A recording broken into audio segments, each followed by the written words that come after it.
నిజం చెప్పినా నమ్మరు. టెంపోరావు గారు అద్భుతంగా రాశారు ఈ కథని. ఒక వజ్రాల హారం దొంగతనం గురించి జరిగే కథే ఇది. ఎన్నో మలుపులతో సాగే ఈ కథని మీరు వినండి, లైక్ చేయండి. ఆఖరి ఉత్తరం టైప్ చేస్తూ జానకి ఎదురుగా ఉన్న గోడ గడియారం వైపు చూసింది. టైం 4:30 అయింది. మరో 2 గంటల సేపు తనింకా ఆఫీస్లోనే ఉండాలి. గడియారం ముళ్ళు మరికొంచెం వేగంగా కదిలితే ఎంత బాగుండేది తనలో తానే అనుకుంది. ఆమె మనసంతా తన ఇంటి మీదే ఉంది. నిజం చెప్పాలంటే తన ఇంట్లో ఉంటున్న హనుమంతరావు మీద ఆమె ఆలోచనలన్నీ కేంద్రీకృతం అయినాయి. టైప్ చేస్తున్న ఉత్తరం మీదకి జానకి చూపు వెళ్ళింది. ఒక్కసారి పళ్ళు బిగించి టైప్ మిషన్ వైపు కోపంగా చూసింది. ఉత్తరంలో మళ్ళీ తప్పులొచ్చాయి. ఈ ఉత్తరాన్ని ఆమె 3వ టైప్ చేస్తోంది. లాభం లేదు. జానకి మళ్ళా గడియారం వైపు చూసింది. 4:45 అయింది. తటాలున్న టైప్ మిషన్లో ఉన్న కాగితాన్ని తీసి చింపి వేస్ట్ బుట్టలో పడేసింది. కొంచెంసేపు ఆలోచించి స్వింగ్ తలుపు తోసుకుని యజమాని గదిలోకి ప్రవేశించింది. యజమాని ఉన్న స్థితి చూడగానే జానకి వెనక్కి పోవాలి అని అనుకుంది. యజమాని శేఖరం టేబుల్ మీద బోర్లా పడుకుని గుర్రు పెడుతున్నాడు. ఆమె చెప్పుల ధ్వని వినగానే అతడు లిక్కిపడి ఆమె వైపే చూశాడు. ఏం కావాలి జానకి అని అడిగాడు అతను. నేను ఇంటికి వెళ్ళిపోతానండి, కడుపులో తిప్పుతోందండి. శేఖరం కుర్చీలో వెనక్కి వాళ్ళి ఆమె వైపు సూటిగా చూశాడు. అది మామూలు జబ్బే. 20 ఏళ్ల నుంచి నా కడుపులో ఏదో రంగులు రాట్నం తిరుగుతున్నట్టే ఉంటుంది. ఇలారా, తిరుగుడికి విరుగుడు మాత్ర ఇస్తాను. డాక్టర్ మునిగారు ఇచ్చిన మాత్రలు ఇంట్లో ఉన్నాయండి. అయితే రేపు వస్తావుగా? వస్తానండి. స్వేచ్ఛగా ఊపిరి పీలుస్తూ జానకి తన టేబుల్ దగ్గరికి వెళ్ళింది. హ్యాండ్ బ్యాగ్ తీసుకుని వడివడిగా మెట్లు దిగింది. రోడ్డు మీదకి దిగ్గానే ఆమె అదృష్టం పండినట్టు ఉంది. ఒక బేబీ టాక్సీ అక్కడ నిలబడింది. జానకి వెనక సీట్ మీద కూర్చుని దబాలున్న తలుపు మూసింది. కునికిపాట్లు పడుతున్న డ్రైవర్ని వీపు మీద తట్టి పద అని అరిచింది. డ్రైవర్ వెనక్కి చూడకుండా వెంటనే టాక్సీని పోనిచ్చాడు. మలుపు తిరుగుతూ ఎందుకో వెనక్కి తిరిగి చూసి ఆమెను చూడగానే టాక్సీ ఆపి దిగమన్నాడు. క్షమించండి అమ్మా, ఒక అమ్మగారు ఇప్పుడే ఆ బిల్డింగ్ లోపలికి వెళ్ళి వస్తాను ఉండమన్నారు. ఆమె మీరే అనుకుని పొరపడ్డాను అన్నాడు డ్రైవర్. జానకి ఒళ్ళు మండిపోయింది. డ్రైవర్ని వెక్కిరిస్తూ ఆమె టాక్సీలోంచి దిగి తన కోపాన్ని తలుపు మీద చూపించి చకచకా పేవ్మెంట్ మీదకి నడవసాగింది. దూరంలో ఒక ఆటో రిక్షా కనపడింది. జానకి తొందరగా వెళ్ళి ఎక్కి కూర్చుని మైలాపూర్ పద అని అరిచింది. వెంటనే డ్రైవర్ ఆటో రిక్షాని రోడ్డమ్మట జోరుగా బోనిచ్చాడు. జానకి ఊహాలోకంలో మునిగిపోయింది. ఈపాటికి హనుమంతరావు ఏం చేస్తూ ఉంటాడు? హనుమంతరావుని గురించి ఎంత ఆలోచించినా ఆమెకు తనివి తీరడమే లేదు. తనకతను దొరకడం నిజంగా అదృష్టమే. వయసులో ఉన్నాడు. అతన్ని ఒక్కసారి చూస్తే ఏ స్త్రీ హృదయమైనా దడదడా కొట్టుకుంటుంది. తన ఆలోచనల నుంచి విరమించుకొని జానకి ఒకసారి అటు ఇటు చూసింది. ఆటో రిక్షా ఎక్కడికి వెళ్తోంది? ఏ డ్రైవర్! ఆమె అరుపుకి జవాబు లేదు. సీట్ మీద వినాయకుడిలా కూర్చుని డ్రైవర్ ఆటో రిక్షాని పోనిస్తున్నాడు. ముందుకు వంగి డ్రైవర్ని వీపు మీద తట్టి ఆపమని ఆమె సౌజ్ఞ చేసింది. ఆటో రిక్షా ఆగింది. ఎక్కడికి వెళ్తున్నావు? పెరంబూరు. చెవులు లేవా? మైలాపూర్ వెళ్ళమని చెప్పాగా. డ్రైవర్ ఆటో రిక్షాను తిప్పి మైలాపూర్ పోనించాడు. జానకి ఒళ్ళు కోపంతో మండిపోతోంది. అడుగడుక్కి ఆటంకాలే. ఎక్కడికైనా త్వరగా వెళ్ళాలి అని అనుకుంటే ఏదో ఆలస్యం వస్తోంది. 3 అంతస్తుల భవనం ముందు ఆటో రిక్షాలోంచి కిందకి దిగి జానకి మీటర్ని చూసింది. ₹1.50 అయింది. ఓ రూపాయి నోటు తీసి అతనికి అందించింది. ఇంకా 8 అన్నాలు ఇయ్యాలమ్మా. ఎందుకు ఇవ్వాలి? నీకు బుద్ధి లేక ఊరంతా తిప్పేస్తే డబ్బు నేనెందుకు ఇవ్వాలి?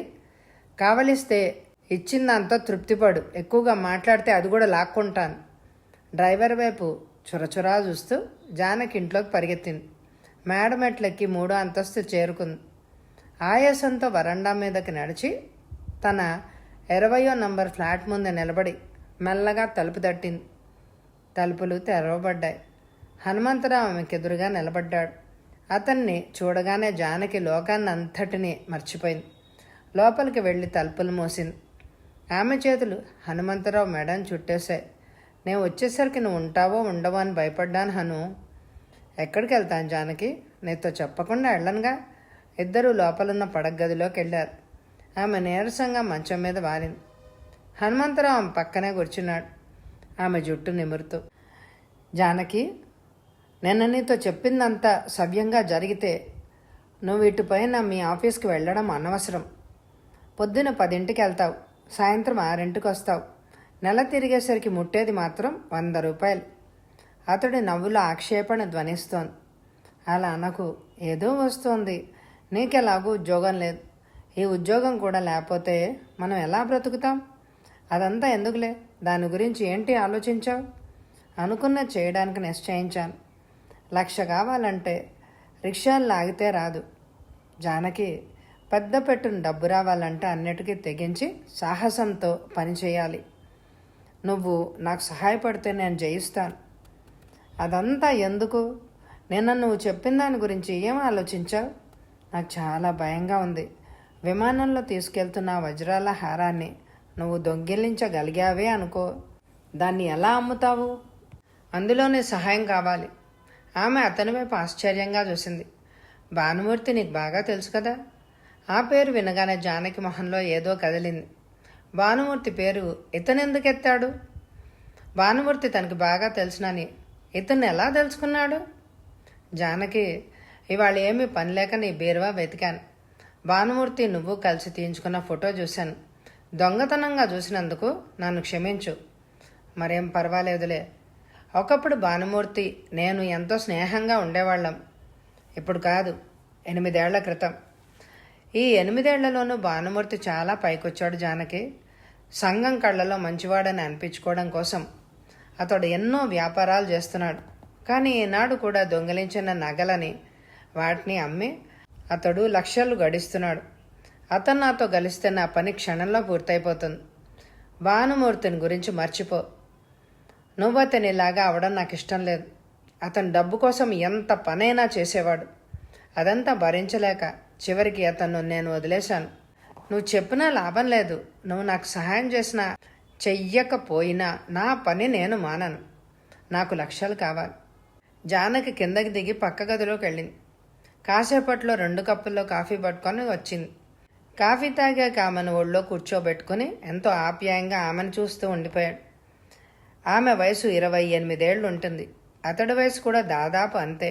ఆమె మొహం మెరుస్తోంది. ఒడ్డు పొడుగు సరిసమానంగా ఉన్న ఆమె దేహాన్ని చూస్తుంటే అతడి ఒళ్ళు వేడెక్కిపోతోంది. జానకి, నేను ఎంత ప్రేమిస్తున్నానో తెలుసా? దీని మూలంగా మనకి 4 లక్షలు వస్తాయి. పనయ్యాక మనం వెంటనే బయలుదేరి యూరప్, అమెరికా దేశాలు తిరిగొద్దాం. అతని మాటలు వింటూ ఉంటే 8 ఏళ్ల క్రితం భానుమూర్తి చెప్పిన మాటలు ఆమెకు జ్ఞాపకం వస్తున్నాయి. భానుమూర్తి కూడా అలాగే అనేవాడు. కానీ పోలీసు వాళ్ళు వచ్చి భానుమూర్తిని లాక్కెళ్ళి జైల్లో పడేశారు. జైలు నుంచి వచ్చాక కాలం కలిసొచ్చి భానుమూర్తి అఖండంగా డబ్బు గడించాడు. ఆమె ఆలోచనలు హనుమంతరావు మీదకి తిరిగాయి. హనుమంతరావుకి ఏ ఆపద రాకుండా తను ప్రయత్నించాలి. అతడు లేకపోతే ఈ లోకంతో తనకేముంది? చేయవలసిందంతా మనం జాగ్రత్తగా ఆలోచిద్దాం. నీ ప్లాన్ అంతా మళ్ళీ చెప్పు అందామె. హనుమంతరావు చెప్పసాగాడు. ఇవాళ 3వ తారీఖు. ఈ నెల 18వ తారీఖు రాత్రి మద్రాసు నుంచి ఢిల్లీ వెళ్లే విమానంలో విలువైన ఒక వజ్రాల హారం పంపబడుతోంది. దాని ఖరీదు 10 లక్షల పైనే ఉంటుంది అని విన్నాను. ఆ హారాన్ని మనం అపహరించాలి. అది ఎలా జరుగుతుంది? ఈ పనికి నాకు ఎక్కువ మంది అనవసరం. 4 ఉంటే చాలు. 3 మనుషులు టికెట్లు కొనుక్కొని నాతో ఈ విమానంలో ప్రయాణం చేస్తారు. ఆ 3 ప్రయాణికులందరినీ బెదిరించి కాపలా కాస్తూ ఉంటారు. నేను క్యాబిన్లోకి వెళ్ళి పైలట్ని వాళ్ళని బయటకు పంపించి విమానం నడుపుతాను. తిరుపతి ప్రాంతంలో ఒక బీడు ప్రదేశం నాకు తెలుసు. అక్కడ యుద్ధకాలంలో విమానాలు దిగుతూ ఉండేవి. విమానాన్ని అక్కడ దింపుతాను. ఆ ప్రదేశంలో ఒక అతను కారుతో సిద్ధంగా ఉంటాడు. వజ్రాల హారాన్ని పట్టుకుని 4 విమానంలోంచి దిగుతాం. ఆ కారులో అరగంట సేపట్లో తిరుపతి చేరుకోవచ్చు. ఆ కాస్త టైంలో పోలీసు వాళ్ళు నన్ను పట్టుకోవడం అసాధ్యం. తిరుపతిలో భానుమూర్తికి ఆ హారాన్ని అందిస్తాను. దాన్ని అమ్ముకునే బాధ్యత అతంది. ఇదంతా చేసినందుకు నాకు 4 లక్షలు అతను నాకు ఇవ్వాలి. ఇది నువ్వు వెళ్ళి అతనితో మాట్లాడు. ఈ ప్లాన్ అంత బాలేదు హను. విమానంలో ఉన్న ప్రయాణికులు నిన్ను పోలిస్తారు. దాని మూలంగా దేశంలోని పోలీసు వాళ్ళందరూ నీ కోసం వెతుకుతారు. ఎప్పుడూ అప్పుడు నువ్వు పట్టుబడిపోతావు. పిరికిదానిలా మాట్లాడుతున్నావు జానకి. ఇదంతా చెయ్యాలంటే ధైర్యం కావాలి. ధైర్యం ఒకటే కాదు, తెలివితేటలు కూడా ఉండాలి. జానకి ఆలోచిస్తూ కళ్ళు మూసుకుంది. 5 నిమిషాల తర్వాత కళ్ళు తెరిచి అతడి వైపు సూటిగా చూసి, హను, మనకి 15 రోజులు టైం ఉంది. నీకు ఒక ప్లాన్ ఇస్తున్నాను, జాగ్రత్తగా విను. 10 రోజుల క్రితం దాకా నువ్వు పైలట్ ఉద్యోగంలో ఉన్నావు. మద్రాసు నుంచి ఢిల్లీకి విమానం నడిపేవాడివి. ఉద్యోగం ఊడింది. 18వ తారీఖు రాత్రి విమానంలో వజ్రాల హారం వెళ్తున్న విషయం ఎక్కువ మందికి తెలియదు. నీ ఉద్యోగం పోయే ముందు నీకు ఆ విషయం తెలుసు. ఉద్యోగంలో ఉండుంటే ఆ రోజు విమానం నువ్వే నడిపేవాడివి. వజ్రాల హారం పోగానే అది విమానంలో వెళ్తున్న విషయం ఎవరెవరికి తెలుసో పోలీసు వాళ్ళు పరిశోధిస్తారు. నీకు ఆ విషయం తెలుసు కనుక నిన్ను కూడా ప్రశ్నిస్తారు. ఆ సమయంలో ప్రయాణికులు ఎవరైనా నిన్ను పోల్చవచ్చు కదా. అవును జానకి, నువ్వు చెప్పింది నిజమే. అయితే ఏం చేద్దాం? ఈ నెల 18వ తారీఖున హనుమంతరావు మద్రాసులో లేడని ముందు సాక్ష్యాలు సృష్టించాలి. రేపు నువ్వు కలకత్తా వెళ్ళిపో. అక్కడ ఒక హోటల్లో 20 రోజులు ఉంటానని చెప్పి గది తీసుకో. అక్కడ ఏదో ఉద్యోగం కోసం ప్రయత్నిస్తున్నట్టు నువ్వు నటించాలి. ఈ ఊళ్ళో కొంతమంది మిత్రులతో కూడా రేపు కలకత్తా వెళ్తున్నానని నువ్వు చెప్పాలి. రేపేదైనా కేసు వస్తే ఈ ఊళ్ళో ఉన్న నీ మిత్రులు కూడా కలకత్తా వెళ్ళావని పోలీసు వాళ్లతో చెప్తారు. కలకత్తా వెళ్ళి దర్యాప్తు చేస్తే నువ్వు అక్కడే ఉన్న విషయం నిజమే అని వాళ్ళకి తెలుస్తుంది. నీ మీద వాళ్ళకి అనుమానం ఉండదు. నీ ప్లాన్ అఖండంగా ఉంది జానకి. 16వ తారీఖు నువ్వు మద్రాసు రావాలి. కానీ నీ రూపం మారుతుంది. నీ పేరు వెంకట్రెడ్డి. ఎవ్వరూ నిన్ను పోల్చలేరు. వెంకట్రెడ్డి పేరుతో మద్రాసు వచ్చి ఒక చిన్న హోటల్ గది తీసుకో. 10 మంది నీ రూపాన్ని జ్ఞాపకం ఉంచుకునేటట్టు చూడు. వెంకట్రెడ్డి పేరుతోనే నువ్వు భానుమూర్తిని కలుసుకోవాలి. వెంకట్రెడ్డే ఆ విమానాన్ని ఆ బీడు ప్రదేశంలో దింపి వజ్రాల హారాన్ని కాజేస్తాడు. ప్రయాణికులందరూ అతని రూపాన్ని గుర్తుంచుకుంటారు. కానీ తిరుపతి చేరుకునేలోగా వెంకట్రెడ్డి రూపం మారిపోతుంది. నువ్వు హనుమంతరావు అయిపోతావు. తిరుపతిలో నీకోసం నేను సిద్ధంగా ఉంటాను. ఇద్దరం కలిసి బెంగళూరు వెళ్ళిపోదాం. దేశంలోని వాళ్ళందరూ వెంకట్రెడ్డి కోసం వెతుకుతూ ఉంటారు. నిన్నెవ్వరూ అనుమానించారు. ఆమె చెప్పింది విని హనుమంతరావు ఆశ్చర్యపోయాడు. ఆమె తెలివితేటలు, తన ధైర్యం ఈ రెండూ కలిస్తే తనకి అపజయం అంటూ ఉంటుందా? నువ్వు రేపు కలకత్తా వెళ్లేలోగా నేను భానుమూర్తిని కలుసుకుంటాను. వెంకట్రెడ్డిని గురించి అతనితో చెప్తాను. 3 అంతులు అతను ఒప్పుకుంటాడనే నా నమ్మకం. వండర్ఫుల్. నేను ఎంత ప్రేమిస్తున్నానో తెలుసా? నేను తక్కువ ప్రేమిస్తున్నానా? అంది జానకి. కలకత్తా రేపు వెళ్ళాలంటే 2000 కావాల్సి ఉంది. మీ ఆఫీస్ వాళ్ళు నీకు 2000 అప్పగా ఇస్తారా? జానకి జవాబు ఇవ్వలేదు. మంచం మీద నుంచి దిగి పక్కనున్న గదిలోకి వెళ్ళింది. పెట్టె తెరిచింది. అడుగునున్న ఒక చిన్న ప్లాస్టిక్ పెట్టెను బయటికి తీసింది. దాన్ని తెరిచి అందులో ఉన్న నగల్ని చూస్తూ ఒక్క క్షణం పాటు అలాగే ఉండిపోయింది. తన తండ్రి పోతూ ఆ నగల్ని ఆమెకు అప్పజెప్పాడు. పెళ్లి సమయంలో అలంకరించుకో అమ్మాయి. తండ్రి అన్న మాటలు ఆమె చెవుల్లో గింగిరమన్నాయి. పెళ్ళి. హనుమంతరావు ఆ పెట్టెను పట్టుకుని పక్క గదిలోకి వెళ్ళింది. హనుమంతరావుకు ఆ పెట్టెను అందించింది. అతడు దాన్ని తెరిచి చూశాడు. అతడి కళ్ళు జిగేలమన్నాయి. అవమ్మితే 3000 వస్తుంది. అదంతా నీదే అందామె. ఆమె కళ్ళు ప్రేమతో మెరుస్తున్నాయి. ఏదో ఉద్రేకంతో ఆమె పెదవులు వణుకుతున్నాయి. హనుమంతరావు కోసం తన సర్వస్వాన్ని బలివ్వడానికి ఆమె నిశ్చయించుకుంది. జానకి, నువ్వంటే నాకెంత ప్రేమో తెలుసు కదా. అతడి మాటలు వింటుంటే ఆమె ఆలోచనలోంచి ఆనందం పొంగుకొస్తోంది. వాళ్ళిద్దరూ కౌగిలించుకున్నారు. బస్సు దిగి జానకి మెల్లిగా హోటల్ ది ప్యారిస్లోకి నడిచింది. ఆ హోటల్ భవనాన్ని చూస్తుంటే భానుమూర్తి తనతో మాట్లాడతాడా అని ఆమెకు అనుమానం వేసింది. ఎప్పుడో స్నేహంగా ఉన్నా ఇప్పుడు పరిస్థితులు వేరు కదా. భానుమూర్తిని కలుసుకోవడం ఆమెకి ఇష్టం లేదు. అతడు వెటకారంగా మాట్లాడవచ్చు. కానీ హనుమంతరావు కోసం ఏది చేయడానికైనా ఆమె తయారుగా ఉంది. ముందు హాల్లోకి అడుగుపెట్టింది. అక్కడ ఒక కౌంటర్ ఉంది. అక్కడ గుమాస్తా ఉన్నాడు. అతడితోటి భానుమూర్తి ఉన్నారా? ఉన్నారు. ఆయన్ని కలుసుకోవాలి. ఆయన మిమ్మల్ని రమ్మన్నారా? లేదు. అయితే ఆయన్ని కలుసుకోవడానికి వీలు కాదు. జానకి వచ్చిందని ఆయనతో చెప్పండి, రమ్మంటే ఆయన గదిలోకి వెళ్తాను. అతడు టెలిఫోన్ రిసీవర్ ఎత్తి చెప్పాడు. మీరెవరూ ఆయనకి తెలియదట. జానకి వెనక్కి తిరిగింది. తను అనుకున్నంతా అయింది. అప్పుడే టెలిఫోన్ మోగిన శబ్దం వినిపించింది. ఇలా రండి.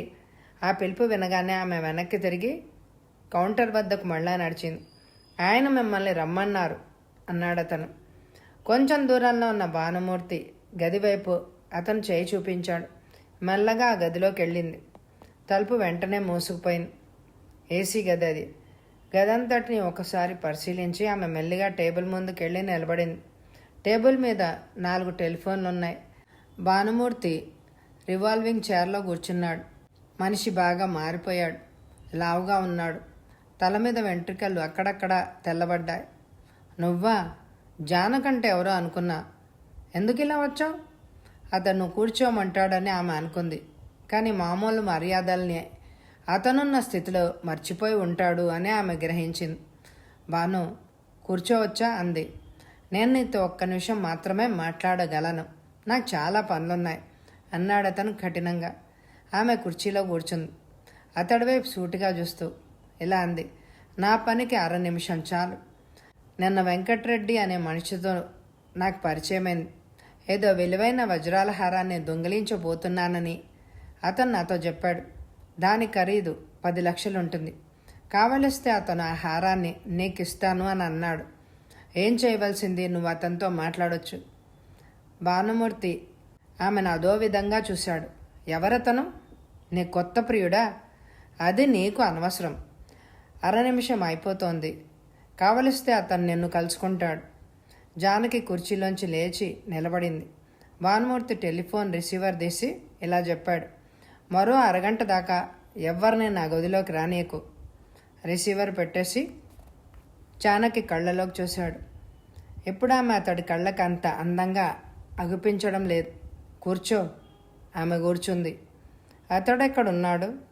ఇవాళ బొంబాయి వెళ్ళిపోయాడు. 16వ తారీఖున మద్రాసు తిరిగి వస్తాను అని అన్నాడు. అతడు మంచివాడేనా? దాని గురించి నేను చెప్పలేను భాను. కానీ ఆ వజ్రాల హారాన్ని అతను దొంగిలించగలడనే నమ్మకం నాకుంది. వజ్రాల హారం 10 లక్షలు. భానుమూర్తి మెదడులో ఆలోచనలు తిరుగుతున్నాయి. సునాయాసంగా 10 లక్షలు గడించడం అంటే భానుమూర్తికి ఎంతో ఆశ. కానీ వెంకట్రెడ్డి ఎటువంటి వాడు అతను పూర్తిగా తెలుసుకుని తర్వాత అతను కార్యరంగంలోకి దిగాలి. 16వ తారీఖు అతడు ఈ ఊరు రావడంతోటే నాకు ఫోన్ చేయమను. అలాగే. అయితే నేను వెళ్ళొస్తాను. అంత తొందరపడుతున్నావేంటి? నీకు చాలా పనులున్నాయిగా. ఆ వజ్రాల హారం ఎక్కడుంది? ఆ వివరాలన్నీ అతడే నీకు చెప్తాడు.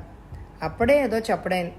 వెనకున్న గది తలుపులు తెరుచుకొని 16 ఏళ్ల వయసులో ఉన్న ఒక యువతి అతడి వద్దకు పరిగెత్తుకొచ్చింది. టేబుల్ మీద కూర్చుని భానుమూర్తి వైపు నవ్వుతూ చూసింది. ఏంట్రీటా? ఏం కావాలి? అతడు ఆప్యాయంగా అడిగాడు. పదండి, డాన్స్కి వెళ్దాం అని ఆమె ఎదురుగా కూర్చున్న జానకి వైపు హీనంగా చూసింది. ఎవరీమే? రీటా అడిగింది. ఎవరో జానకిట, ఏదో ఉద్యోగం కోసం వచ్చిందిలే అన్నాడు భానుమూర్తి. అతని జవాబు వినగానే జానకిలో కోపం పుట్టుకొచ్చింది. అతడి మొహం మీద తిట్టి దవడలు వాయించాలి అని అనిపించింది. కానీ హనుమంతరావు పని అయ్యేదాకా ఓపిగ్గా ఉండడం మంచిది అని ఊరుకుంది. రీటా ఒయ్యారంగా నడుస్తూ తన గదిలోకి వెళ్ళిపోయి తలుపులు మూసుకుంది. ఆమె చాలా యవ్వనంతో నిమ్మపండులాగా నెగనెగలాడిపోతోంది. నేనంటే రీటా ప్రాణమిస్తుంది. ఆమె నీకు నచ్చిందా? నీకు నచ్చింది కదా. అంత అందమైన యువతిని ఎప్పుడైనా చూసావా? అందం రూపంలో లేదు, హృదయంలో ఉంది. అదంతా ఎందుకులే. అయితే వెంకట్రెడ్డి ఊళ్ళో లేడన్నమాట. లేడని చెప్పానుగా. ఇందులో నీకేదైనా డబ్బు కావాలా? అనవసరం. అటువంటి పనులంటే నాకు ఇష్టం లేదు. నాకొచ్చే 100 రూపాయల జీతం చాలు. 100 రూపాయలతో ఎప్పుడు పప్పు ఉడుకుతుంది? ఉడికిన దాంతో సరిపెట్టుకోగలను. ఆమె కుర్చీలోంచి లేచి మెల్లగా గుమ్మం వైపు నడిచింది. జానకి, అతడు గంభీరంగా పిలిచాడు. ఆమె ఆగి వెనక్కి తిరిగి చూసింది. నేనెంత గొప్పవాడిని అయ్యానో చూసావా? డబ్బు సంపాదించావని తెలుస్తోంది, కానీ డబ్బు గొప్పతనాన్ని చేకూర్చలేదు. జానకి బయటికి వెళ్ళిపోయింది. భానుమూర్తి వెంటనే రిసీవర్ ఎత్తాడు. అర్జెంట్. హనుమాన్కి కనెక్షన్ ఇవ్వు అన్నాడు. కాసేపట్లో అటువైపు నుంచి హనుమాన్ కంఠం వినిపించింది. హనుమాన్, ఇప్పుడే నా గదిలోంచి ఒక స్త్రీ బయటికెళ్ళింది. పేరు జానకి. ఎర్ర చీర, ఎర్ర జాకెట్టు, ఆకుపచ్చ హ్యాండ్ బ్యాగ్. ఆమెను వెంటాడు. ఆమె ఎక్కడుంటుందో కనుక్కో. ఆమె ఏ మొగాళ్లతోనో తిరుగుతోందో తెలుసుకో. క్విక్. భానుమూర్తి రిసీవర్ పెట్టేశాడు. తనది కాబోయే వజ్రాల హారాన్ని గురించి ఆలోచిస్తూ ఉండిపోయాడు. హోటల్ నుంచి జానకి బయటికెళ్ళింది. గేటు దాటి సమీపంలో ఉన్న బస్టాండ్ వద్ద నిలబడింది. బస్సు రాగానే ఆమె ఎక్కింది. బస్సు వెనకనే ఏదో పాత కారు బయలుదేరడం ఆమె గమనించలేదు. మౌంట్ రోడ్లో ఆమె బస్సులోంచి కిందకి దిగింది. కారు ఆమెను అనుసరిస్తోంది. కారులో ఒక అతను కూర్చునున్నాడు. అతని మొహం చూస్తుంటే ఎందుకో ఆమెకు భయం వేసింది. సమీపంలో ఉన్న బట్టల షాప్లోకి ఆమె వెళ్ళింది. ఒక స్తంభం వెనక నిలబడి బయట ఉన్న కారు వైపు చూసింది. కారులోంచి అతను దిగి అదే బట్టల షాప్ వైపుకి నడిచాడు. జానకి వెంటనే రహస్యాన్ని గ్రహించింది. భానుమూర్తి దేవాంతకుడు. తనని నీడలాగా వెంటాడమని భానుమూర్తి అతన్ని ఆజ్ఞాపించాడు. ఎలాగైనా తనను వేటాడే ఈ మనిషిని బుట్టలో వేసుకుని ఆమె ఇల్లు చేరుకోవాలి. జానకి బట్టల షాప్లోంచి బయటికి నడిచింది. పేవ్మెంట్ మీద తొందరగా నడుస్తూ సినిమా టాకీస్ వైపుకి వెళ్ళింది. వెంటనే ఆమెకు మెరుపులా ఏదో ఆలోచన తట్టింది. ఒక టికెట్ కొని గబగబా ఆమె థియేటర్లోకి కింద భాగం వైపుకి వెళ్ళింది. వెనక్కి తిరిగి చూస్తోంది. ఎవరో స్త్రీ టికెట్ కొంటోంది. ఆమె వెళ్ళిపోయిన కాసేపట్లో అతను కూడా వచ్చి టికెట్ కొన్నాడు. థియేటర్ గుమ్మం పక్కనే నిలబడి ఆమె అటువైపు చూస్తోంది. అతడు గబగబా మేడమెట్లెక్కి థియేటర్ పై భాగంలోకి వెళ్ళాడు. జానకి సంభాషిస్తూ చకచకా బయటికి పరిగెత్తింది. కొంచెం దూరం నడిచి అక్కడ టాక్సీ ఎక్కింది. టాక్సీ జోరుగా వెళ్తోంది. ఆమె వెనక్కి తిరిగి చూస్తోంది.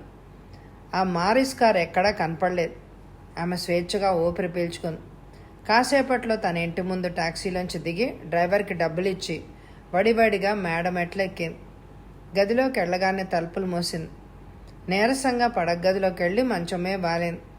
కుర్చీలో విశ్రమిస్తున్న హనుమంతరావు లేచి ఆమె పక్కగా కూర్చుని ఆమె వైపు నవ్వుతూ చూశాడు. ఏమైంది జానకి? 16వ తారీఖు వెంకటరెడ్డి పేరుతో నువ్వు భానుమూర్తికి టెలిఫోన్ చేయాలి. ఇద్దరూ కలిసి వివరాలన్నీ మాట్లాడుకోవచ్చు. వండర్ఫుల్ హను, మనం చాలా జాగ్రత్తగా ఉండాలి. భానుమూర్తి దేవాంతకుడు.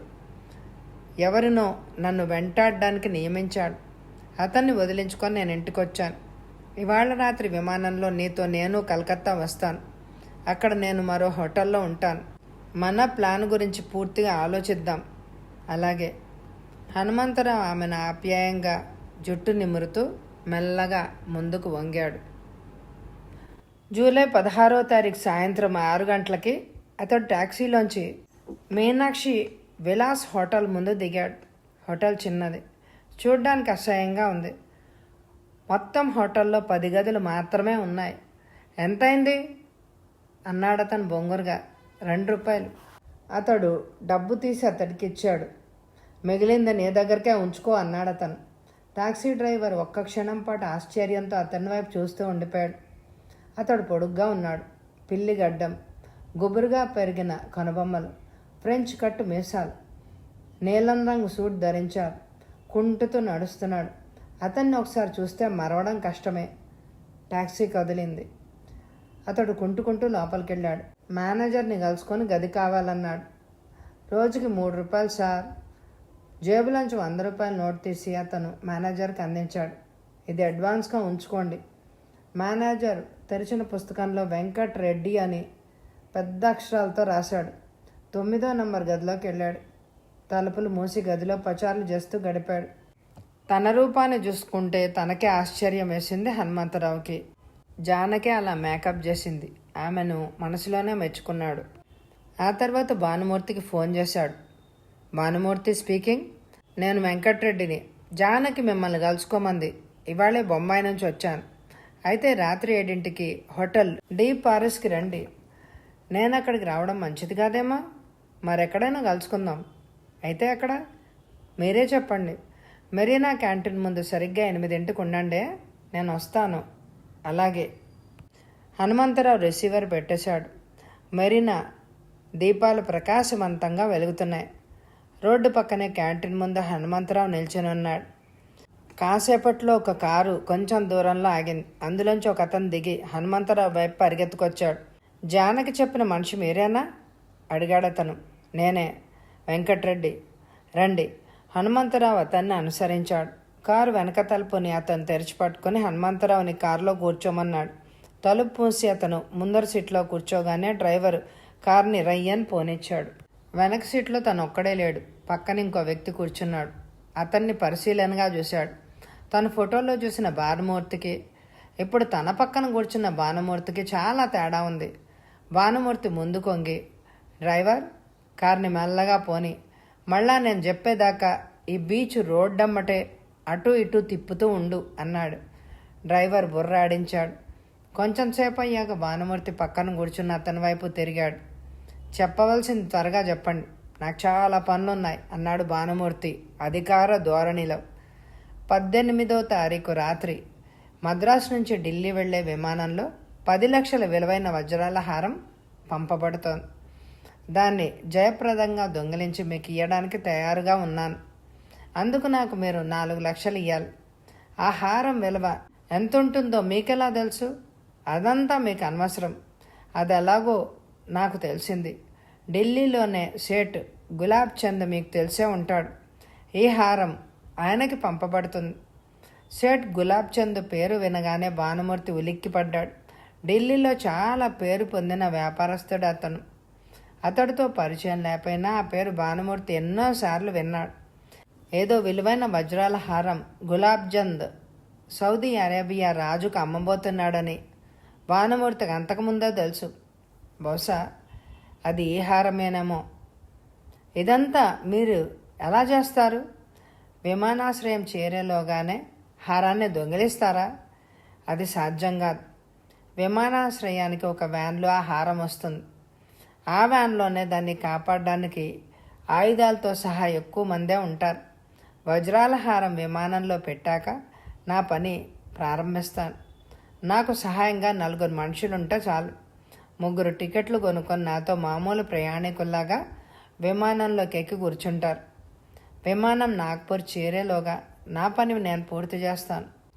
నాతో వచ్చిన 3 విమానంలో ఉన్న వాళ్ళందరినీ లొంగదీస్తారు. విమానాన్ని నేను నడుపుతాను. ఒక రహస్య స్థలంలో విమానాన్ని దింపుతాను. అక్కడ 4వ మనిషి ఒక కారుతో తయారుగా ఉంటాడు. వజ్రాల హారం పట్టుకొని ఆ కారులో మేము పారిపోతాం. మీకు దానిని వెంటనే అందజేస్తాను. మీకెంత కావాలి? 4 లక్షలని చెప్పాగా. 6 లక్షలు మీకు వదులుతున్నాను. క్షమించండి, ఇంత విలువైన హారాన్ని అమ్మడం అంత సులువైన పని కాదు. అయినా 1,00,000 రూపాయలు ఇస్తాను. నాకు బేరం ఆడడం ఇష్టం లేదు. కారాపమని మీ డ్రైవర్తో చెప్పండి. దిగిపోతాను. మీరు కాకపోతే ఆ హారాన్ని పట్టుకెళ్ళి మరొకళ్ళకి ఇస్తాను. వెంకట్రెడ్డి గారు, తొందరపడకండి. 2 లక్షలు ఇస్తాను. కారాపమని చెప్పండి ప్లీజ్. ఆల్ రైట్, మీకు 4 లక్షలు ఇస్తాను. కానీ వజ్రాల హారం నా చేతికి అందాక దానికి నేను ఒప్పుకోను. తీరా హారం మీ చేతుల్లో పడ్డాక మీరు డబ్బు ఇవ్వకపోతే నేనేం చేయగలను? నన్ను నమ్మండి. నమ్మకం లేనిదే ఏ వ్యాపారం జరగదు. మనం చెయ్యబోయేది వ్యాపారం కాదు, నేరం. నేరస్తులు సహచరుల్ని మోసగించారు. నమ్మి మోసపోవడం నాకు ఇష్టం లేదు. 18వ తారీఖు పొద్దుటే 10లోగా నాకు 4 లక్షల రొక్కం ఇచ్చేయండి. నా కూడా మీకు నమ్మకమైన 3 మనుషుల్ని పంపించండి. 4వ వాడిని నేను చెప్పిన స్థలంలో కారుతో సిద్ధంగా ఉండేటట్టు మీరే నియమించండి. మీ మనుషులు 4 ఉండగా నేను వజ్రాల హారాన్ని పట్టుకొని పారిపోవడం అసాధ్యం కదా? భానుమూర్తి ఆలోచిస్తున్నాడు. ముందర సీట్లో కూర్చున్న వ్యక్తి వెనక్కి తిరిగి భానుమూర్తితో ఇలా అన్నాడు. మరేం పర్వాలేదయ్యా, ఒప్పుకోండి.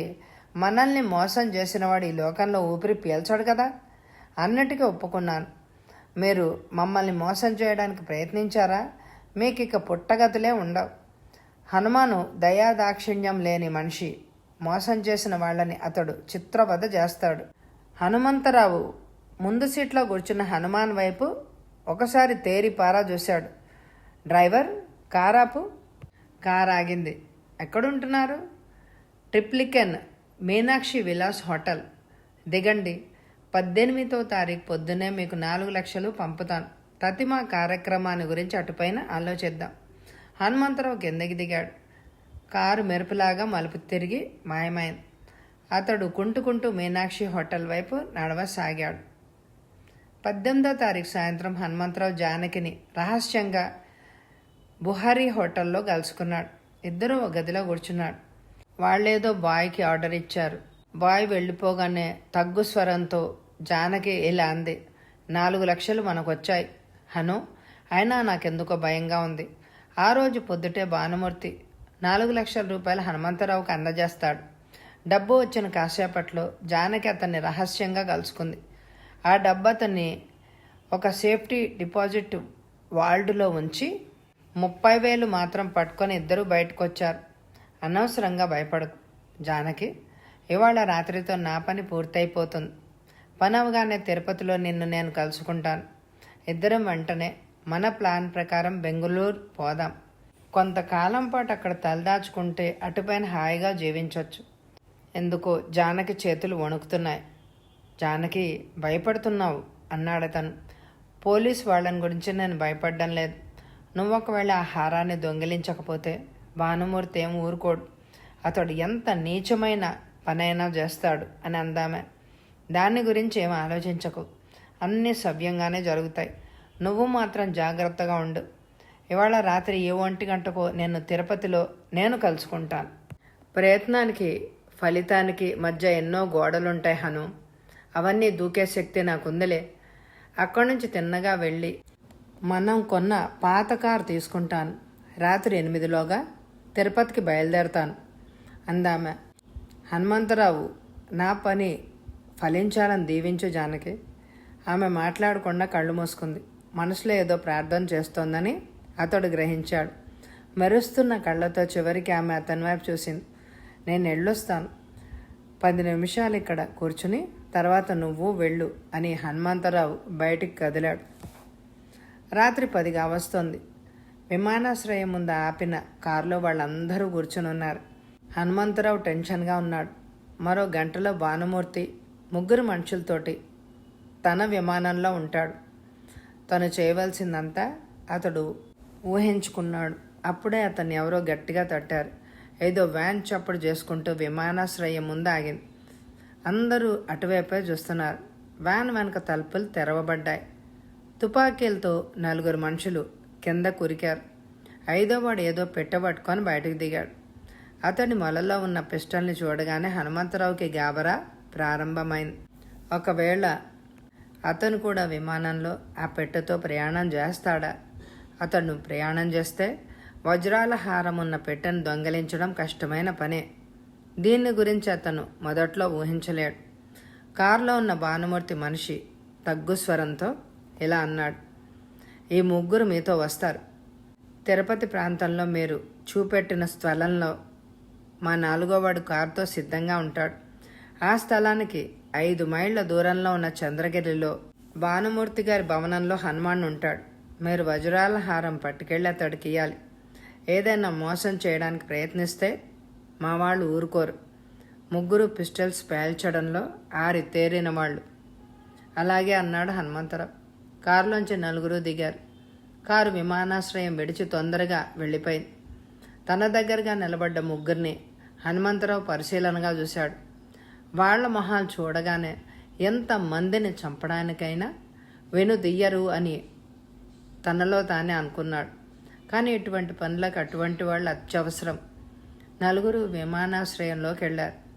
వరండా మీద నిలబడి కొంచెం దూరంలో ఆగి ఉన్న విమానం వైపు హనుమంతరావు చూశాడు. నిమిషాలు గడుస్తున్నాయి. క్షణానికి అతనిలో భయం ఎక్కువ అవుతోంది. అతను ధైర్యం తెచ్చుకున్నాడు. లౌడ్ స్పీకర్లోంచి ప్రయాణికుల్ని విమానంలోకి ఎక్కమని హెచ్చరిస్తూ కంఠం అతడికి వినిపడింది. పదండి, వేరువేరుగా వెళ్దాం. నేను చెప్పిన దాకా మీరేం చేయొద్దు అన్నాడు హనుమంతరావు. హనుమంతరావు మెల్లిగా విమానం వైపు నడిచాడు. విమానం మెట్లెక్కుతూ ఉండగా పైన నిలబడి ఉన్న ఎయిర్ హోస్టెస్ మధురాంతకం అతడికి కనిపించింది. కానీ తనున్న వేషంలో ఆమె అతన్ని పోల్చలేకపోయింది. అతను లోపలికి వెళ్ళి పైలట్ క్యాబిన్కి దగ్గరగా ఉన్న సీట్లో కూర్చున్నాడు. వెనక్కి తిరిగి చూస్తూ ఉండిపోయాడు. ప్రయాణికులందరూ సీట్ల మీదే కూర్చున్నారు. తను ముగ్గురు మనుషులు అక్కడ సర్దుకున్నారు. కాసేపట్లో విశేషమైన ధ్వనితో విమానం నేల మీద పరిగెత్తసాగింది. దయచేసి బెల్టులు పెట్టుకోండి అని అందే ఎయిర్ హోస్టర్స్. హనుమంతరావు బెల్ట్ బిగించి తన పక్కన కూర్చున్న స్త్రీ వైపు చూశాడు. ఎందువల్ల ఆమె తన మొహాన్ని మరోవైపుకి తిప్పేసుకుంది. విమానం మెల్లగా పైకి లేచి ఆకాశంలోకి ఎగురుతోంది. 10 నిమిషాల దాకా హనుమంతరావు అలాగే కూర్చుని ఉండిపోయాడు. కిటికీ అద్దాల్లోంచి బయటకు చూస్తున్నాడు. కింద దీపాలు దూరంగా మెనుకు మెనుకు అంటున్నాయి. 10,000 అడుగుల ఎత్తున విమానం జోరుగా వెళ్తోంది. తన లోపల జేబులో ఉన్న పిస్టల్ తడిమి చూసుకున్నాడు. ఒకసారి మళ్ళా వెనక్కి తిరిగి చూశాడు. సీట్లన్నీ పూర్తిగా నిండిపోయాయి. కానీ వజ్రాల హారం ఉన్న పెట్టె పట్టుకుని పిస్టల్తో దిగిన అతను హనుమంతరావు కళ్ళకి కనపడలేదు. అతడు ఏమయ్యాడు? సామాన్లు అవి ఉండే వెనక భాగంలో కూర్చున్నాడా? హనుమంతరావు లేచి నిలబడ్డాడు. తూలుతూ వెనక్కి వెళ్ళాడు. మధురాంతకం అతని వైపు ఏం కావాలి అన్నట్టు నవ్వుమొహంతో చూసింది. అతడు మెల్లిగా క్లోక్ రూమ్లోకి వెళ్ళాడు. కాసేపట్లో బయటకు వచ్చాడు. వెనకనున్న గదిలో సామాన్ల పక్కనే వజ్రాల హారం పెట్టె పట్టుకొచ్చిన అతను కూర్చుని ఉండడం అతను గమనించాడు. అతన్ని చూడగానే హనుమంతరావులో గాబరా పుట్టుకొచ్చింది. ఆ మనిషి అక్కడ ఉండగా ఆ పెట్టెను దొంగిలించడం అంత సులువైన పని కాదు. ఆ పెట్టెను కాపాడడం కోసం నియమించబడ్డ ఎంతమందినైనా చంపొచ్చు. క్షణంలో హనుమంతరావు మెదడుకేదో ఆలోచన తట్టింది. సామాన్ గదిలో కూర్చున్న అతనితో యుద్ధం చేయడం ప్రమాదకరం. తెరిచి ఉన్న ఆ తలుపుని బయట నుంచి మూసేస్తే అతను ఆ గదిలో బందీ అయిపోతాడు. విమానం దిగాక తెన్నలాగో లొంగదీసి ఆ పెట్టెను తీసుకోవచ్చు. హనుమంతరావు ఆలోచిస్తూ ముందుకు నడిచాడు. వెనక సీట్లో కూర్చున్న తన మనిషి చెవిలో ఏదో ఎలా చెప్పాడు. నేను వెళ్ళి నా సీట్లో కూర్చుంటాను. కాసేపట్లో లేచి నిలబడతాను. వెంటనే నువ్వు వెనక్కి పరిగెత్తు. సామాన్లో ఉన్న గదిలో వజ్రాల పెట్టుంది. దాన్ని పిస్టల్తో ఒక అతను కాపలా కాస్తున్నాడు. అతను పిస్టల్ పేల్చేలోగా ఆ తలుపుని బయట నుంచి మూసాయి. మరేం భయం లేదు. వెంకట్రెడ్డి గాడు వాడు అడ్డొస్తే కాల్చి పారేసి ఆ పెట్టెను తీసుకుంటాను. మోతి అంత వేగంగా ఆ ప్రాంతంలో ఎవ్వరూ పిస్టల్ పేల్చలేరు. హనుమంతరావు మెల్లిగా వెళ్ళి ముందున్న తన సీట్ మీద కూర్చున్నాడు. అప్పుడప్పుడు టైం చూసుకున్నాడు. విమాన ప్రయాణం ప్రారంభించి అరగంటగా వస్తుంది. తన జేబులో ఉన్న పిస్టల్ని చేత్తో పట్టుకుని హనుమంతరావు తటాలున లేచి నిలబడి వెనక్కు తిరిగాడు. వెంటనే తన ముగ్గురు మనుషులు లేచారు. వాళ్ల చేతుల్లో పిస్టల్స్ మెరుస్తున్నాయి. మోతి వెనక్కు పరిగెత్తాడు. తతిమా ఇద్దరు సహచరులు కదలకుండా క్యాబిన్కి ఇరువైపులా నిలబడ్డారు. ఒకతను ప్రయాణికులను ఉద్దేశించి గంభీరంగా ఇలా అన్నాడు, కదలకండి, మీ సీట్లలో మీరుండండి, ఏమాత్రం కదిలినా కాల్చి పారేస్తాను. హనుమంతరావు పక్కనే కూర్చున్న స్త్రీ వణుకుతూ సీటు కిందకు దొర్లిపోయింది. ప్రయాణికులందరూ ఆందోళనతో శవాసనం దాల్చారు. హనుమంతరావు పైలట్ క్యాబిన్ తలుపు తెరిచి లోపలికెళ్ళాడు. అక్కడున్న ముగ్గురిని ఉద్దేశించి గట్టిగా అరిచాడు, మీరందరూ ప్రయాణికులున్న క్యాబిన్లోకి వెళ్ళండి, క్విక్. అతడి చేతిలో ఉన్న పిస్టల్ని చూసి ఇద్దరూ భయపడుతూ ప్రయాణికులున్న క్యాబిన్ వైపు దూకారు.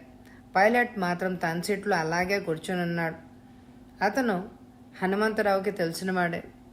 ఆటోమేటిక్లో ఉంచి బయటికి రా, విమానానికి ప్రమాదం సంభవించవచ్చు, ఎంతమంది జీవితాలు నా చేతుల్లో ఉన్నాయి అన్నాడు పైలట్.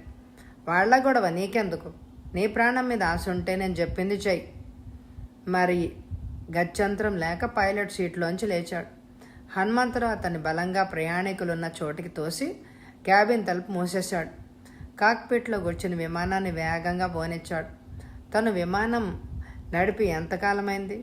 హనుమంతరావు ఆలోచిస్తున్నాడు. వెనక నుంచి ఏదో పిస్టల్ పేలిన శబ్దం అతనికి వినపడింది. పిస్టల్ పేల్చవలసిన అవసరం ఎందుకు వచ్చిందో అతనికి అర్థం కాలేదు. తను విమానం దింపవలసిన రహస్య స్థలం దగ్గరకు వస్తాం. ఆకాశంలో చక్రాలు తిరుగుతూ అతడు పరీక్షగా కిందకు చూస్తున్నాడు. దూరం నుంచి ఎవరో దీపంతో తనకి సౌజ్ఞలు పంపడం అతడు గ్రహించాడు. మెల్లిగా విమానం కిందకు దిగింది. కాసేపట్లో నేల మీద ఆగింది. హనుమంతరావు పిస్టల్ చేత్తో పట్టుకొని తలుపు తెరిచి లోపలికి వెళ్ళాడు. ఒకసారి తన ముగ్గురు మనుషుల కోసం ఆత్రంగా చూశాడు. ఇద్దరు మాత్రం అతడు కనపడ్డారు. హనుమంతరావు వెనక్కి వెళ్ళి తలుపు తెరిచి నిల్చుని కిందకి చూశాడు. బయట ఒక అతను పెట్రోమాక్స్ ల్యాంప్ చేత్తో పట్టుకొని నిలబడ్డాడు. నా పేరు జాకీ, కారు సిద్ధంగా ఉంది. భానుమూర్తి గారు నియమించిన మనిషిని నేనే అన్నాడు అతను. హనుమంతరావు గుమ్మంలో నిలబడ్డాడు. అతడికి కొంచెం దూరంలో రక్తం మడుగులో మోతి పడున్నాడు. తతిమ ఇద్దరు హనుమంతరావు వద్దకు పరిగెత్తుకొచ్చారు. సామాన్ల గదిలో ఉన్న మనిషి ఎలాగో లొంగదీసి వజ్రాల హారం పెట్టని సంపాదించాలి. ప్రయాణికులందరూ మాట్లాడకుండా కూర్చున్నారు. ఈ నరక యాతన ఎప్పుడు అవుతుందా అన్న ప్రశ్న వాళ్ళ మొహాల్లో స్పష్టంగా కనపడుతోంది. చేయవలసిన కార్యక్రమాన్ని గురించి తన ఇద్దరు మనుషులకి హనుమంతరావు చెప్పాడు. ఒకతను మెల్లిగా వెనక వైపుకి వెళ్ళి సామాన్ల గది తలుపు తెరిచాడు. అదే క్షణంలో డామని పిస్టల్ పేలిన శబ్దం వినిపించింది. తలుపు తెరిచిన అతను తటాలున కింద పడిపోయాడు.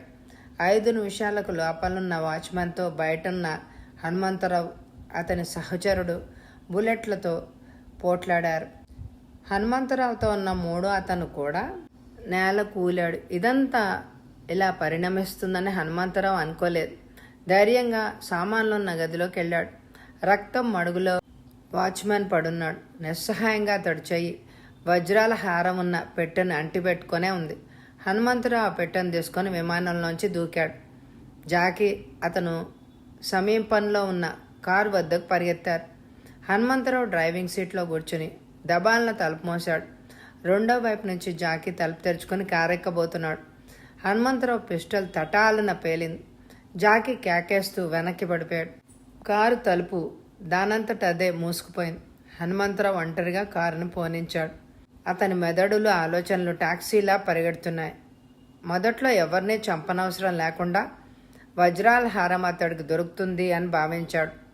కానీ వాచ్మెన్ని చంపవలసి వచ్చింది. ఇంత కష్టపడి తను దొంగిలించిన ఈ వజ్రాల హారాన్ని చంద్రగిరిలో ఉన్న హనుమాన్కి ఇవ్వడం మూర్ఖత్వం అని కారు చేరుకున్న క్షణంలోనే అతడు నిర్ణయించుకున్నాడు. భానుమూర్తి ఇవ్వవలసిన డబ్బు ఎప్పుడో ఇచ్చాడు. ఈ హారాన్ని తను అమ్ముకుంటే కొన్ని లక్షలు వస్తాయి. ఇటువైపు తను జానకి హాయిగా కాలం గడపవచ్చు. ఆలోచిస్తూ హనుమంతరావు కారు ఆపాడు. ఈ పాటికి పోలీసు వాళ్ళు వెంకట్రెడ్డి కోసం వెతకడం ప్రారంభించే ఉంటారు. హనుమంతరావు కిందకి దిగాడు. పిల్లిగడ్డాన్ని తీసేశాడు. వేషాన్ని మార్చేశాడు. ఎటుపైన తనని ఎవరూ పోల్చలేరు. మళ్ళీ కారెక్కాడు. కారును వేగంగా తిరుపతి వైపు పోనిచ్చాడు. అరగంట పైగా అతను కారు నడుపుతూనే ఉన్నాడు. మరో 10 నిమిషాల్లో అతడు తిరుపతి చేరుకున్నాడు. జానకి ఉండే ఇంట్లో అతడు తలదాచుకోవచ్చు. కొంచెం దూరంలో దీపాలు కనిపిస్తున్నాయి. ఎదురుగుండా అక్కడికి చాలా కార్లు కనిపించాయి. ఒక పోలీస్ సార్జెంట్ కారు దగ్గరకు వచ్చి అతడి వైపు పరిశీలనగా చూశాడు. మీ పేరు? సార్జెంట్ అడిగాడు. సుబ్బయ్య నాయుడు. ఎక్కడి నుంచి వస్తున్నారు? చంద్రగిరి నుంచి. తోవలో పిల్లిగడ్డం ఉన్న మనిషి ఎవరైనా మీకు కనపడ్డా? లేదండి. ఎక్కడికి వెళ్తున్నారు? తిరుపతి. అప్పుడే హనుమంతరావు కారు వెనక మరో కారు వచ్చి ఆగింది. వెళ్ళమని అతనితో చెప్పి సార్జెంట్ వెనక ఆగిన కారు వద్దకు పరిగెత్తాడు. గండం గడిచింది. హనుమంతరావు కారుని వేగంగా పోనిచ్చాడు. జానకి తెలివితేటలు మెచ్చుకున్నాడు. ఆమె చెప్పినట్టుగా పోలీసు వాళ్ళు పిల్లి గడ్డం ఉన్న వెంకట్రెడ్డి కోసం వెతుకుతున్నారు. వెతికి వెతికి చివరికి విసుగెత్తి వాళ్లే ఊరుకుంటారు. తిరుపతి ఊళ్ళోకి కారు ప్రవేశించింది. ఒక చిన్న ఇంటి ముందు అతను కారు ఆపి ఆనందంగా కింద కూరికాడు. వీధి తలుపులు తట్టాడు. వెంటనే తెరవబడ్డాయి. గదిలో దీపం వెలుగుతోంది. జానకి నిశ్చలంగా అతని ముందు నిలబడింది. వజ్రాల హారం వాళ్ళకిచ్చావా అని అడిగింది. తన చేతిలో ఉన్న పెట్టెవైపు ఒకసారి చూసి అతడు తడబడుతూ జవాబిచ్చాడు, ఇచ్చాను అని. ఆమె బయటనున్న కారు వైపు చూసింది. హను, ఆ కారు ఇక్కడ ఉండడం మంచిది కాదు. దాన్ని మరెక్కడైనా వదిలేసిరా. జానకి, నాకు చాలా గాబరాగా ఉంది. ఆ కాస్త పని నువ్వే చెయ్యి అన్నాడు అతను. జానకి మాట్లాడకుండా బయటకెళ్ళి హనుమంతరావు గుమ్మంలో నిలబడి కారు కదిలేదాకా చూస్తూ ఉండిపోయాడు. తలుపు మూసి దీపం దగ్గరగా వెళ్ళి చట్టుకున్న తన చేతిలో ఉన్న పెట్టెను తెరిచి చూశాడు. అతడి కళ్ళు జిగేలుమన్నాయి. హారంలోని వజ్రాలు తడతడా మెరుస్తున్నాయి. వాటికేసి చూస్తూ అలాగే ఉండిపోయాడు. ఎవరో తలుపుల్ని తట్టాడు. అతడు వణుకుతూ తలుపుల వైపు చూశాడు. నేను, అంది జానకి కంఠం. అతడు వెళ్ళి తలుపులు తెరిచాడు. ఆమె లోపలికి అడుగుపెట్టింది. వెంటనే తలుపుల్ని మూసింది. గాబరాలో వజ్రాల హారం పెట్టెను గురించి అతను మర్చిపోయాడు. ఒక్క గంతేసి ఆ పెట్టెను జానకి అందుకుంది. కోపంగా అతని వైపు తిరిగింది. మొదటి నుంచి నేను భయపడుతూనే ఉన్నాను.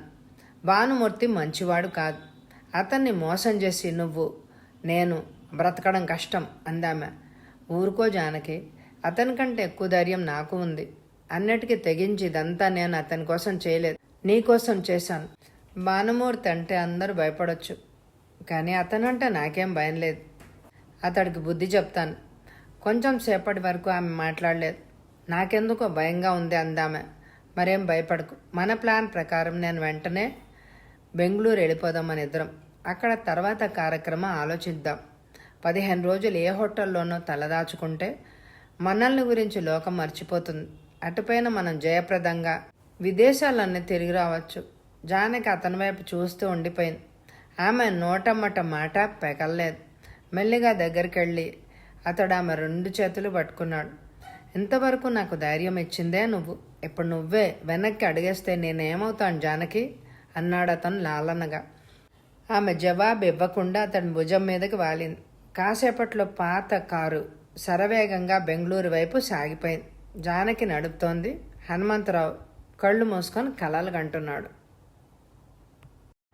మిస్ సురేఖ నిద్రలోంచి మేల్కొని ఒక్కసారి గది నలువైపులా చూసింది. టేబుల్ మీద ఉన్న టెలిఫోన్ మోగుతోంది. ఇంకా తెల్లారలేదు. మంచం మీద నుంచి కిందకి దిగి పరిగెత్తుకెళ్ళి రిసీవర్ ఎత్తింది. హలో అంది. జయంతిలాల్ మాట్లాడుతుంటా.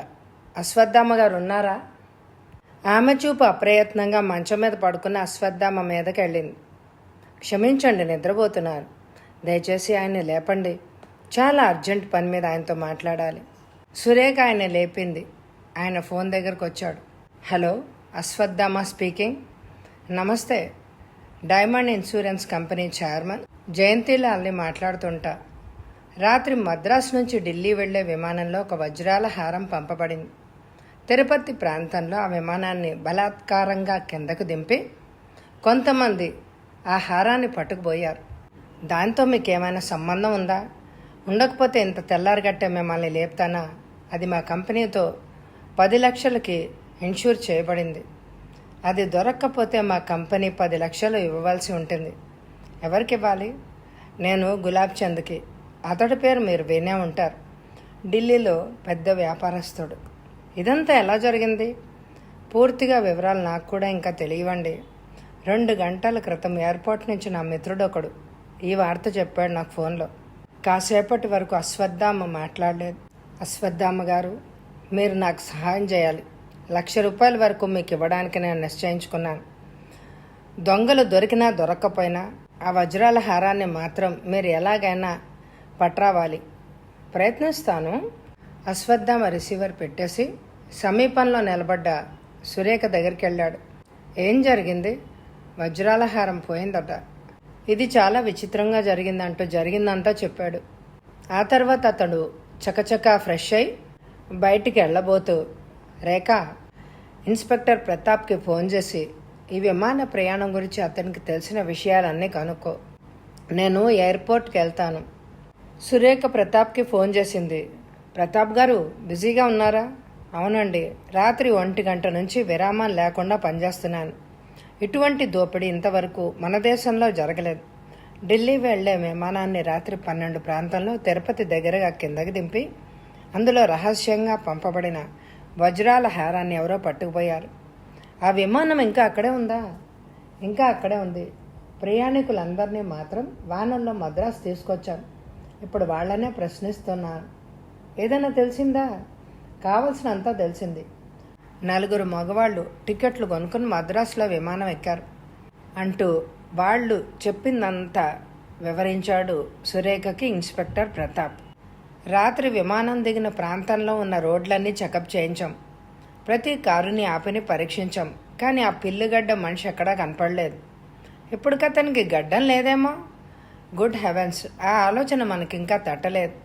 నేను చెప్పాక ఇటుపైన మీ మెదడుకి తట్టడం కూడా అనవసరం ప్రతాప్ గారు. మరేమైనా విషయాలు తెలిస్తే నాకు ఫోన్ చేసి చెప్పండి. మీ వాళ్ళు ఎవరైనా ఉన్నారా ఆ విమానంలో? ఆమె నవ్వుతూ ఫోన్ పెట్టేసింది. విమానాశ్రయంలో కారు ఆపాడు. అక్కడ రెసిడెన్స్ ఆఫీసర్ రామన్ గదిలోకి అడుగుపెట్టాడు. హలో అశ్వత్థామ గారు, మిమ్మల్ని చూసి చాలా కాలమైంది. Be seated. ఏం జరిగింది? అతడు జరిగిన విషయం అంతా చెప్పాడు. ఆ విమానంలో జరిగిన వజ్రాల హారం చోరీ గురించి.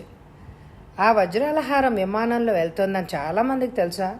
కొంతమందికి తెలుసండి. ఎవరెవరికి తెలుసు? నెల్లాళ్ల క్రితం గులాబ్ చంద్ గారి మద్రాసు ఆఫీస్కి నిన్నటి ప్లేన్లో ఈ హారాన్ని పంపడానికి రిజర్వ్ చేసుకుంది. అది చాలా ఖరీదైన హారం.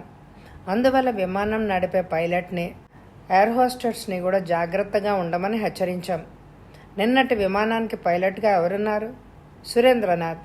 అతడికి ఈ విషయం చాలా రోజుల నుంచి తెలుసా? 3 రోజుల క్రితమే అతడికి తెలుసు.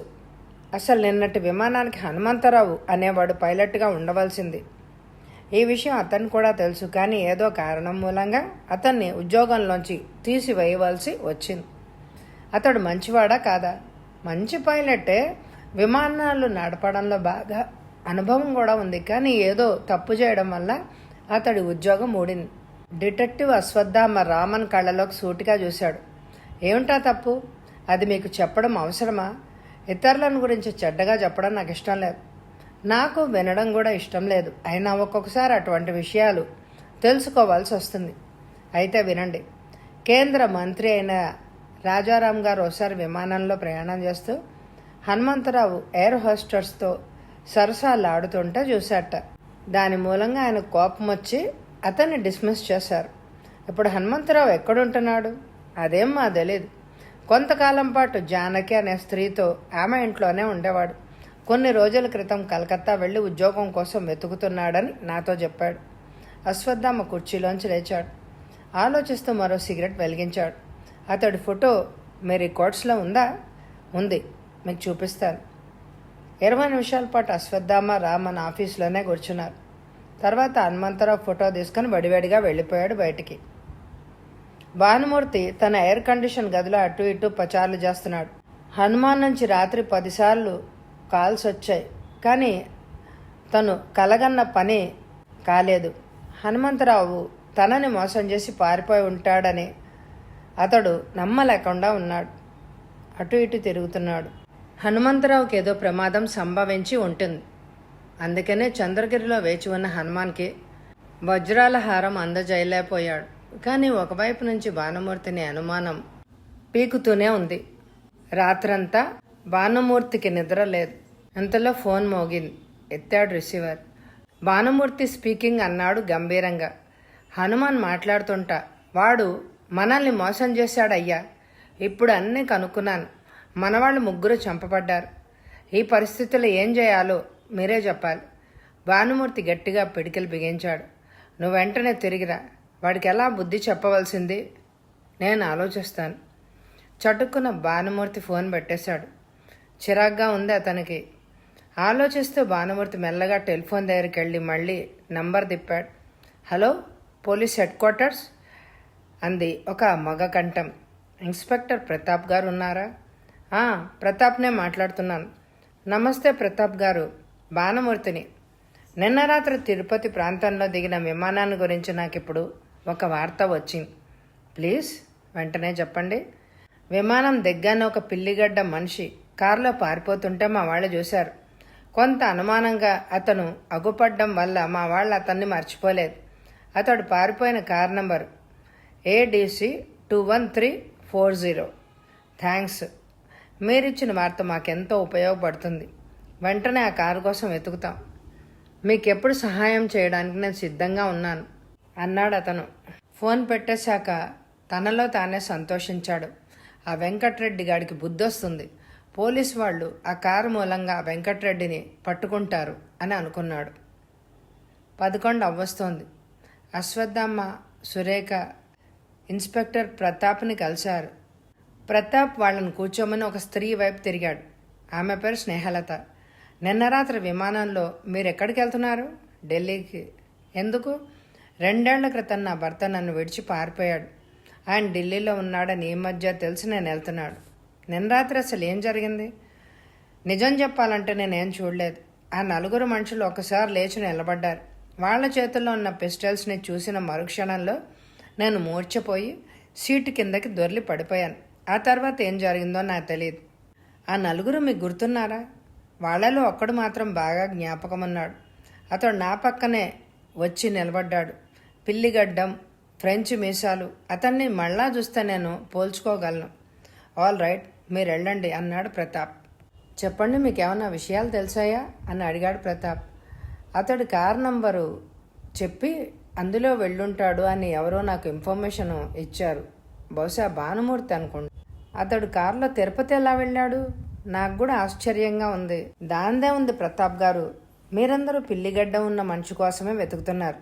అతడు తోవలో వేషం మార్చుకొని ఉంటే మీరు గుర్తుపట్టలేరు కదా అంది సురేఖ. అది నిజమే, దాని గురించి నేను ఊహించలేదు. అయినా పిల్లిగడ్డ మనిషి గురించి మరికొన్ని విషయాలే తెలిసాయి. ట్రిప్లికెన్లోని మీనాక్షి విలాస్ హోటల్లో అతను 2 రోజులు ఉన్నాడు. అతడి పేరు వెంకటరెడ్డి. 18 రాత్రి అతను తన గదిని ఖాళీ చేసి వెళ్ళిపోయాడు. అక్కడ చాలామందికి అతను బాగానే గుర్తున్నాడు. విమానంలోంచి పోయిన అతను, మీనాక్షి విలాస్లో ఉన్నతను ఒకరే అని రుజువైంది. ఎలా రుజువైంది? ఆ హోటల్కి ఎదురుగా ఉన్న ఒక స్టూడియోలో తను ఫోటో తీయించుకున్నాడు. కాపీలు కూడా తీయించి పట్టుకొచ్చాం. ఇదిగో చూడండి. ప్రతాప్ అందించిన ఫోటోలు అశ్వత్థామ పరీక్షగా చూశాడు. తన జేబులో ఉన్న హనుమంతరావు ఫోటోతో పోల్చి చూశాడు. రెండిటికి చాలా వ్యత్యాసం ఉంది. మీనాక్షి విలాస్లో అతనున్నట్టు మీకెలా తెలిసింది? ఎలా అంటే ఏం చెప్పను, అటువంటి విషయాలు మాకు తెలుస్తూనే ఉంటాయన్నాడు ప్రతాప్. ఎలా తెలిసిందో చెప్తే మీకే ఉపయోగించవచ్చు. ఆ హోటల్ మేనేజర్ పిల్లిగడ్డ మనిషిని గురించి పేపర్లో చదివి వెంటనే వచ్చి నాతో చెప్పాడు. ఆ కార్ నంబర్ ఎలా తెలిసింది? ఇది రహస్యంగా ఉంచంటే. హోటల్ డి ఫారిన్ భానుమూర్తి మీకు తెలుసు కదా, దేవాంతకుడు అని విన్నాను. అతడు చెప్పాడు. అతడికి ఎలా తెలుసు? అతడి మనుషులు రాత్రింబవళ్ళు తిరుగుతూ ఉంటారు. పిల్లిగడ్డ మనిషి కారులో వెళ్తుంటే వాళ్ళ వాడొకడు చూశాట. ఎందుకైనా మంచిదని కార్ నంబర్ గుర్తుంచుకున్నాడు. భానుమూర్తికి మరేమైనా విషయాలు తెలిసేమో? నేను అడగలేదు. నేను అడుగుతాలేండి అంటూ అశ్వత్థామ కుర్చీలోంచి లేచాడు. అశ్వత్థామ గారు ఆగండి. భానుమూర్తి నాతో రహస్యంగా చెప్పాడు. ఇంతకుముందు అనేక కేసుల్లో అతను నాకు రహస్యంగా కొన్ని విషయాలు తెలియజేశాడు. దీని గురించి అతన్ని మీరు అడిగితే ఇటుపైన మాకు వార్తలను అందివ్వడం అతను మానేస్తాడు. అశ్వత్థామ నవ్వుతూ సురేఖ వైపు చూశాడు. మీ పేరు లేకుండా భానుమూర్తిని మాట్లాడిస్తాలేండి అంటూ అశ్వత్థామ బయటికి నడిచాడు. మిస్ సురేఖ అతన్ని అనుసరించింది. మైలాపూర్లోని 3 అంతస్తుల భవనం ముందు కారు ఆపి డిటెక్టివ్ అశ్వత్థామ కిందకి దిగాడు. జేబులోని చీటీని చూసుకొని లోపలికి వెళ్ళాడు. మెట్లెక్కాడు. 20వ నంబర్ దగ్గర ఆగాడు. ఆ డోర్కి తాళమేసుంది. ఎదురుగుండా ఒక ఆమె నుంచుంది. ఆమెను అడిగాడు. ఏమో నాకు తెలియదంది. నేను మీ ఇంట్లోకి రావచ్చా అని అడిగాడు అశ్వత్థామ. వస్తే ఏం లాభం? జానకి గురించి మీకు తెలిసింది చెప్తే వింటాను. చెప్పడానికి నాకేమీ తెలియపోతే లోకాన్ని అడిగి తెలుసుకుంటాను. అశ్వత్థామ మెల్లిగా లోపలికి అడుగుపెట్టాడు. ఆమె ఒక్కతే ఉంటోంది, ఒంటరిగా జీవిస్తోంది అని అర్థమైంది. మీరు కూడా జానకిని ప్రేమిస్తున్నారా అని అడిగిందామె. మీ ప్రశ్న వింతగా ఉంది. మరెవరైనా ఆమెను ప్రేమిస్తున్నారా?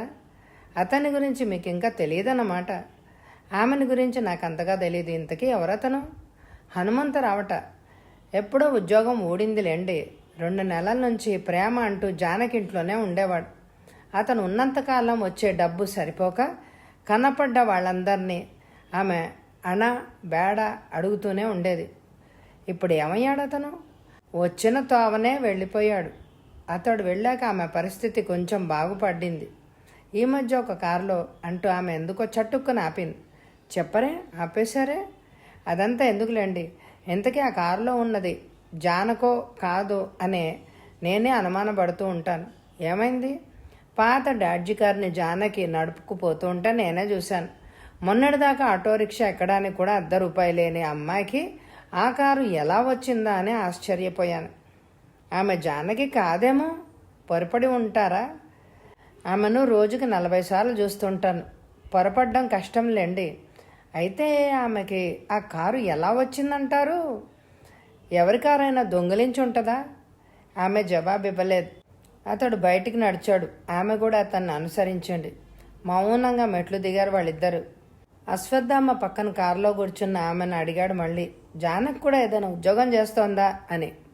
చేస్తుంది లేండి, నెలకు 100 రూపాయలు ఇస్తారు. వచ్చే ఆదాయం ఆఫీస్కి వెళ్ళడానికి ఇంటికి తిరిగి రావడానికే సరిపోతుంది. మీరు జానకిని చూసి ఎన్ని రోజులైంది? మొన్ననే చూశాను, అప్పటి నుంచి మళ్ళా కనపడలేదు. హనుమంతరావుతో కలిసి ఆమె ఏ ఊరైనా వెళ్ళి ఉంటుందేమో. అతడితోనా? అతను ఎప్పుడో కలకత్తా వెళ్ళిపోయాడు. ఉద్యోగం కోసం వెతికి దొరికితే తర్వాత జానకిని తీసుకెళ్తాడట. ఆమె కూడా ఏదో ఊరు వెళ్ళి తిరిగొచ్చింది. అతనికి ఉద్యోగం దొరికిందేమో. లేదని మొన్ననే ఆమె చెప్పింది. అశ్వత్థామ జేబులోంచి ఫోటో తీసి ఆమెకు చూపించి, ఇతనేనా మీరు ఇప్పుడు చెప్పిన మనిషి? లేదు. ఎవరితను? కేడీలాగా ఉన్నాడే. అశ్వత్థామ జేబులో మరో ఫోటో తీసి ఆమెకిచ్చాడు. ఇతనే హనుమంతరావు అందామె ఆ ఫోటోని చూసి చూడడంతోటే. 2 ఫోటోలు ఒకరివే అయ్యుంటాయా? అతడు విమానాలు నడుపుతాడని తెలుసు, కానీ మారువేషగాడని నాకు తెలీదు. జానకికో చాలా కాలం క్రితం ఆమె ఒక స్టూడియోలో మేకప్ పని చేసేది. భానుమూర్తి మూలంగా ఆ ఉద్యోగం మానేసింది అని విన్నాను. ఎవరా భానుమూర్తి? హోటల్ డిపారిస్ యజమాని. బాగా డబ్బున్నవాడు కదా. అశ్వత్థామ మెదడులో ఏదో మెరిసినట్టయింది. జానకి భానుమూర్తితో పరిచయం ఉంది. ఒక ఆఫీస్ ముందు కారు ఆపి ఆమె దిగగానే హోటల్ డిపారిస్ వైపు అతడు కారును వేగంగా పోనిచ్చాడు. భానుమూర్తి ముందు కూర్చున్నాడు. అతను అన్నాడు, అశ్వత్థామ గారు, మీలాంటి మేధావులు ఊరికే రారు అన్నాడు. మీలాంటి పెద్దవాళ్ల దగ్గరకు ఊరికే రావడం అంత సులభం కాదేమో అన్నాడు అశ్వత్థామ కూడా నవ్వుతూ. మీకేం సేవ చేయగలనో చెప్పండి. అశ్వత్థామ ఒక్క క్షణం ఆలోచించి ఇలా అడిగాడు, మీరు జానకిని కలుసుకొని ఎంతకాలమైంది? ఏ జానకి? మీకు ఎంతమంది జానకులు తెలిసేంటి? భానుమూర్తి మొహం చిట్లించి, 15 రోజుల క్రితం జానకి వచ్చి నన్ను కలుసుకుంది. ఎందుకు? కష్టాల్లో ఉందిట, 100 రూపాయలు ఇమ్మంది. ఇచ్చి వెళ్ళిపోమన్నాను. ఇలా చాలాసార్లు ఇచ్చారా?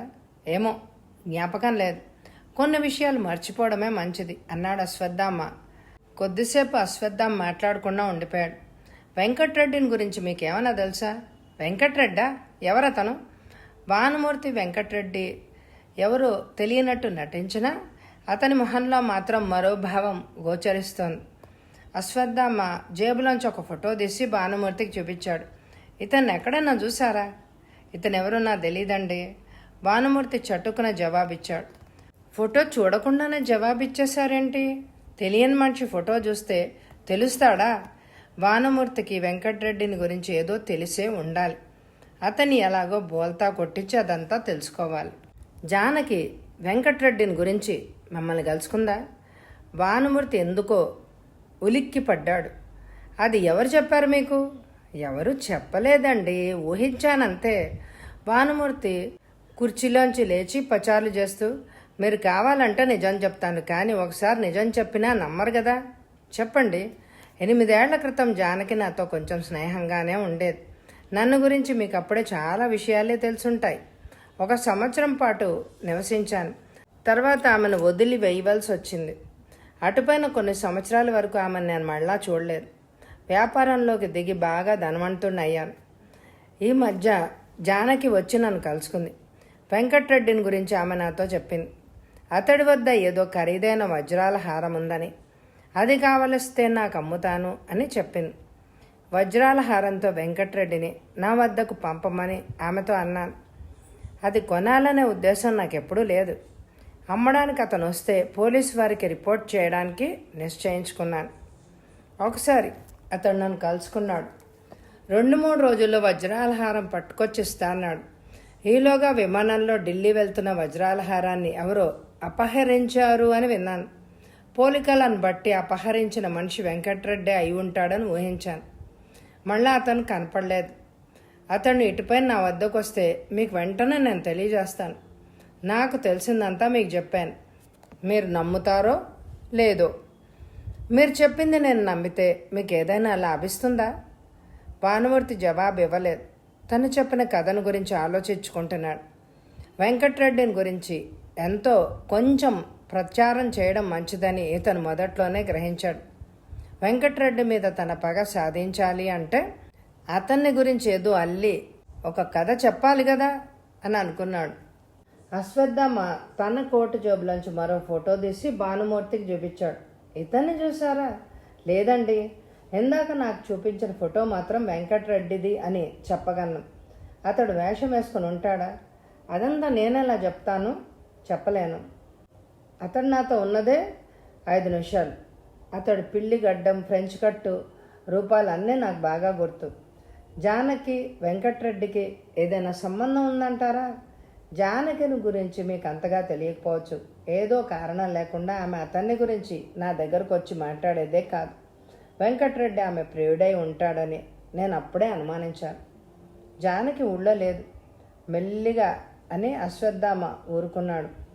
అయితే ఇంకే, ఇద్దరు ఎక్కడికో పారిపోయి ఉంటారు. అశ్వత్థామ నవ్వుతూ కరచాలనం చేసి లేచాడు. కింగ్స్ హోటల్లో పచారులు చేస్తున్నాడు హనుమంతరావు.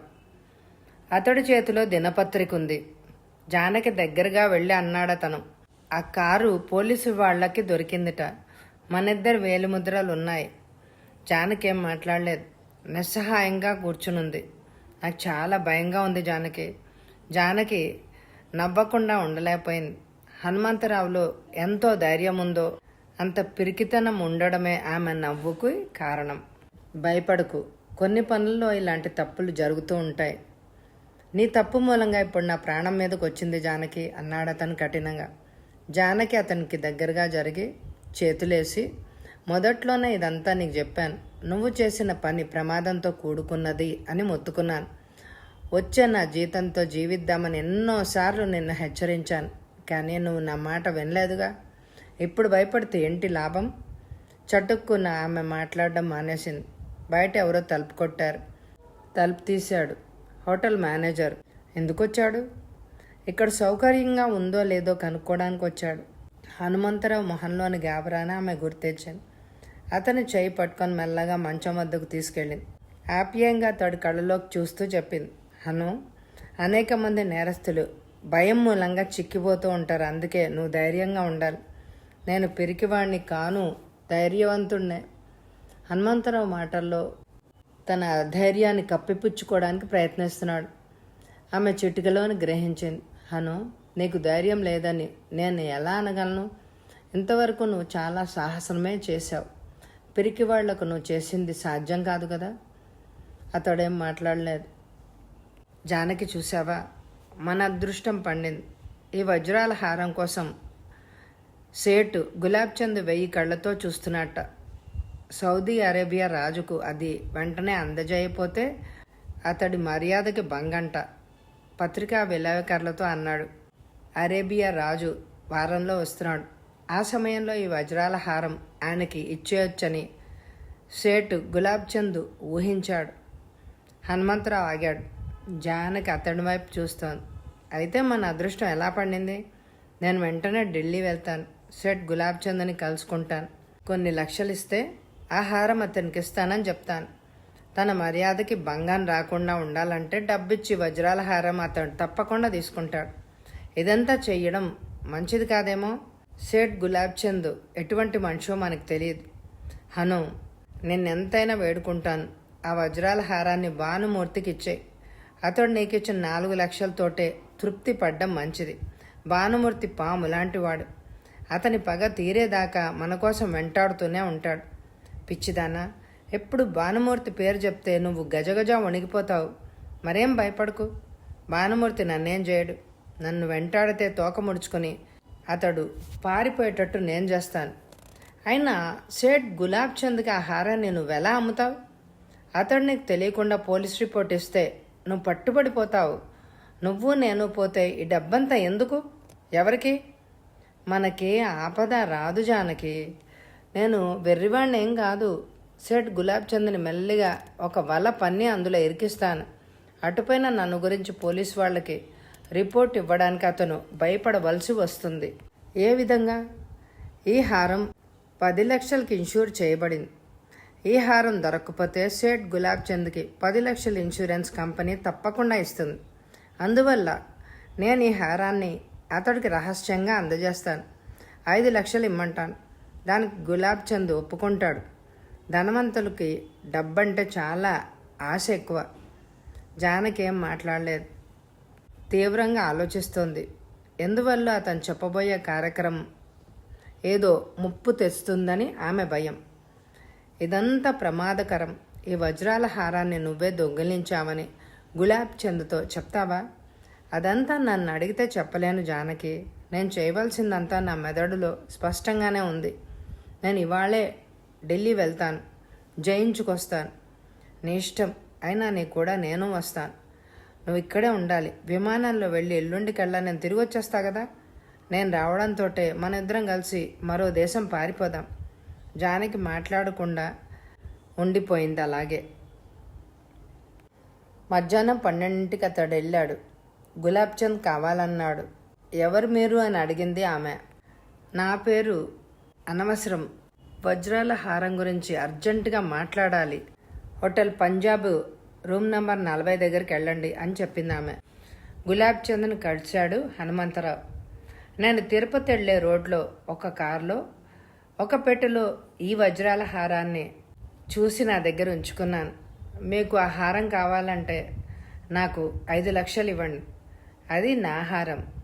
నాకు దానికి ఇన్సూరెన్స్ వచ్చినా కానీ నేను మీకు డబ్బు ఇవ్వాలా నా హారాన్ని నాకివ్వడానికి అన్నాడు గులాబ్ చంద్. మరి ప్రస్తుతం అది నా చేతుల్లో ఉంది కదా అన్నాడు హనుమంతరావు. అయితే నేను పోలీసులకు చెప్తాను. నాకు ఢిల్లీలో ఎంత పలుకుబడి ఉందో నీకు తెలుసు కదా. లాభం లేదు. మీకు హారం కావాలంటే మీరు ఆ పని చెయ్యొద్దు. మర్యాదగా నేను అడిగిన డబ్బు ఇవ్వండి. మీ హారం మీకు ఇచ్చేస్తాను. మీరు పోలీసులకు రిపోర్ట్ చేస్తే వాళ్ళు నన్ను అరెస్ట్ చేయొచ్చు, జైల్లో పెట్టచ్చు, శిక్ష వేయచ్చు, అనుభవిస్తాను. అన్నిటికీ నేను తెగించాను. కానీ మీ హారం మాత్రం ఈ జీవితంలో మీకు దొరకదు. సరే అయితే కొంచెం తగ్గుతారా అన్నాడు. మీ పేరు? నా పేరు మీకెందుకు? మీకు కావాలా వద్దా హారం అన్నాడు. సరే రేపు ఇదే గదికి రండి. రేపు మీకు వజ్రాల హారం ఇస్తా అన్నాడు హనుమంతరావు. ముందు నా డబ్బు నాకు ఇయ్యాలి అన్నాడు. సరే ఈ హారం నాకు ఇచ్చినట్టు మరెవ్వరికీ తెలియకూడదు. తెలిస్తే ఇన్సూరెన్స్ కంపెనీ నుంచి రావాల్సిన డబ్బు నాకు రాదు. నన్ను గురించి మీరేం భయపడకండి. నేను అడిగింది నాకిస్తే నేను ఈ లోకాన్నే మర్చిపోతాను. గులాబ్ చంద్ మెల్లిగా బయటకు నడిచాడు. అతనికి ఒక చెయ్యి లేదని గ్రహించాడు హనుమంతరావు. హనుమంతరావు తలుపు తెరిచి పక్కనే నిలబడ్డాడు. కొంతసేపటికి నడవ మీద మెల్లిగా నడుస్తూ గులాబ్ చంద్ను చూస్తూ నిల్చున్నాడు. అశ్వత్థామ పచారులు చేస్తున్నాడు. జానకి వేలిముద్రలు వెంకట్రెడ్డివి కూడా ఉన్నాయి ఆ కారు మీద. వాళ్ళిద్దరికి ఏదో సంబంధం ఉందని తెలుస్తోంది. ఇద్దరూ కలిసి ఎక్కడికో పారిపోయి ఉంటారు. ఎక్కడికో కాదు, ఆ కారు బెంగళూరు వైపు వెళ్ళిందని నేను కనుక్కున్నానన్నాడు అశ్వత్థామ. ఆ కారు ఎవరిది? అదెవరిదో ప్రస్తుతం నాకు తెలియదు. కానీ అందులో జానకి తిరుగుతుంటే కొంతమంది చూశారు. నిన్న తిరుపతిలో నాకు కొన్ని విషయాలు తెలిసాయి. ఒక ఆమె రాత్రి ఆలస్యంగా వచ్చి ఒక చిన్న ఇల్లు అద్దెకు తీసుకుంది అన్నాడు. పొద్దుటే కొండెక్కుతానని ఇంటి యజమానితో చెప్పింది. కానీ రాత్రి 1 గంట ప్రాంతంలో ఏదో చెప్పడే ఇంటి యజమానికి మెలకు వస్తే కిటికీలోంచి అతడు బయటికి చూశాడు. అప్పుడే పాత కారు స్టార్ట్ అయి వెళ్ళిపోతోంది. కారులో ఎంతమంది ఉన్నది అతడు చూడలేకపోయాడు. ఎవరమ్మా? ఇంటి యజమాని చెప్పిన పోలికలను బట్టి ఆమె జానకి అని నేను ఊహించాను. అయితే ఆ కారులో వెంకట్రెడ్డి కూడా ఉంటాడా? తప్పకుండా ఉంటాడు. ఇద్దరూ కలిసి బెంగళూరు వెళ్ళిపోయారు అన్నాడు అశ్వత్థామ. బెంగళూరు అంత పెద్ద పట్టణంలో వెతికితే వాళ్ళు దొరుకుతారా? ప్రతాప్ గారు ఇంతకుముందు అంతకంటే పెద్ద పెద్ద పట్టణాల్లో వెతికి నేరస్తుల్ని పట్టుకున్న విషయం అప్పుడే మర్చిపోయారా? కింగ్స్ హోటల్కి వెళ్ళాడు. ఎదురుగా మేనేజర్ ఉన్నాడు. డిటెక్టివ్ అశ్వత్థామ కుర్చీలో కూర్చుని అతడికి ఒక ఫోటో చూపించి, ఇతడు మీ హోటల్లో ఉన్నాడా? లేదండి. అశ్వత్థామ మరో ఫోటోను మేనేజర్కి ఇచ్చాడు. ఇతను ఫోటోను చూడగానే హోటల్ మేనేజర్ విచిత్రంగా ఏలేశాడు. ఇతన్ని ఎక్కడో చూసిన జ్ఞాపకం. ఇతను మీకెందుకు? మీరు రహస్యాన్ని దాచగలరా? నా పేరే రహస్యాల రావు. ఇతను నా దగ్గర బంధువు. మామయ్య అతనికి చదువు చెప్పించి రత్నం లాంటి కూతుర్నిచ్చి పెళ్లి చేశాడు. ఈ మధ్యన ఏదో ఆఫీస్లో పనిచేసే ఒక అమ్మాయితో కలిసి అతను బెంగళూరు పారిపోయి వచ్చాడని నేను తెలుసుకున్నాను. ఇతను మా హోటల్లో లేడండి. ఈ ఊళ్ళో ఎక్కడో చూసిన జ్ఞాపకం. అశ్వత్థామ మేనేజర్ మొహాన్ని ఒకసారి చూసి అతడు అబద్ధం చెప్తున్నాడని అనిపించి ఒక 200 రూపాయల నోటు అక్కడ ఉంచాడు.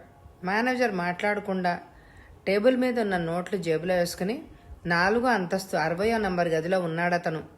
పేరు మార్చుకున్నాడా? హనుమంతరావుని మా బుక్లో రాశాడు. అతడితో జానకి అనే స్త్రీ కూడా ఉంటుంది. ఇప్పుడు అతను గదిలో ఉన్నాడా? లేడు. నిన్న ఏదో ఊరెళ్ళాడు. జానకి మాత్రం గదిలో ఉంటుంది. అరగంట క్రితం ఆమె కూడా ఎక్కడికో వెళ్ళింది. నాకు ఒక చిన్న సహాయం చేయండి. ఆమె గది తాళం చెవి నాకోసారి కావాలి. అది కష్టమైన పని. కష్టపడితే ఫలితం లేకుండా పోదు. డిటెక్టివ్ అశ్వత్థామ మరొక 200 రూపాయల నోట్ తీసి మేనేజర్కి ఇచ్చాడు. ఆ గది తాళం చెవి పట్టుకొచ్చి వెంటనే నాకు ఇవ్వండి. ఆ గది పక్కగా ఉండే గదిని నా పేర రిజర్వ్ చేయండి. జానకి ఉంటున్న గదిని నేను కొంతసేపు వెతకవలసి ఉంటుంది. ఈలోగా జానకి వస్తే నాకు వెంటనే మీరు ఫోన్ చేయండి. ఆమె గదికి తాళం వేసి నా గదిలోకి నేను వెళ్ళిపోతాను. ఇదంతా రహస్యంగా ఉంచాలి. మేనేజర్ కుర్చీలోంచి లేచి బయటికెళ్ళాడు. కాసేపట్లో తిరిగి వచ్చి 2 తాళం చెవుల్ని అశ్వత్థామకు అందించాడు. మీ పని తొందరగా కానివ్వండి, లేకపోతే నా ఉద్యోగం ఊడుతుంది. ఆ గదిలోకి వెళ్ళి సీక్రెట్ మైక్ని టెలిఫోన్ పక్కనే ఉంచి అది గోడవారగా పెట్టి కలిసిపోయేలాగా టేప్ అంటించి అక్కడున్న పెట్టెను తెరవబోయాడు. అంతలో ఫోన్ మోగింది. జానకు వచ్చేస్తోంది, మీరు వెంటనే వెళ్ళిపోండి అన్నాడు మేనేజర్. వెంటనే పక్క గదిలోకి వెళ్ళిపోయాడు అశ్వత్థామ. రాత్రి 8 అవుతోంది. తలుపు తెరిచి బయట నిలబడ్డ సేట్ గులాబ్ చంద్ని ఒక్క క్షణం హనుమంతరావు పరీక్షగా చూశారు. డబ్బు తెచ్చారా? తన కుడి చేతిలో ఉన్న తోలు సంచిని చూపెడుతూ తెచ్చానన్నాడు గులాబ్ చంద్. ఇద్దరూ కారులో బయలుదేరారు. ట్రాఫిక్ ఐలాండ్ దగ్గర కారు ఆగింది. 2 అపరిచిత వ్యక్తులు వచ్చి కారులోకి ఎక్కారు. మీరు నన్ను మోసగించారు. మోసగాళ్లను మోసగించడం అధర్మం కాదనుకుంటాను. హనుమంతరావు ఏం చేయవలసింది తీవ్రంగా ఆలోచిస్తున్నాడు. వజ్రాల హారం తన వద్ద లేనందుకు తనలో తాను సంతోషించుకున్నాడు. ఎటువంటి ప్రమాదం సంభవించవచ్చునని అతడు మొదట్లోనే ఊహించాడు.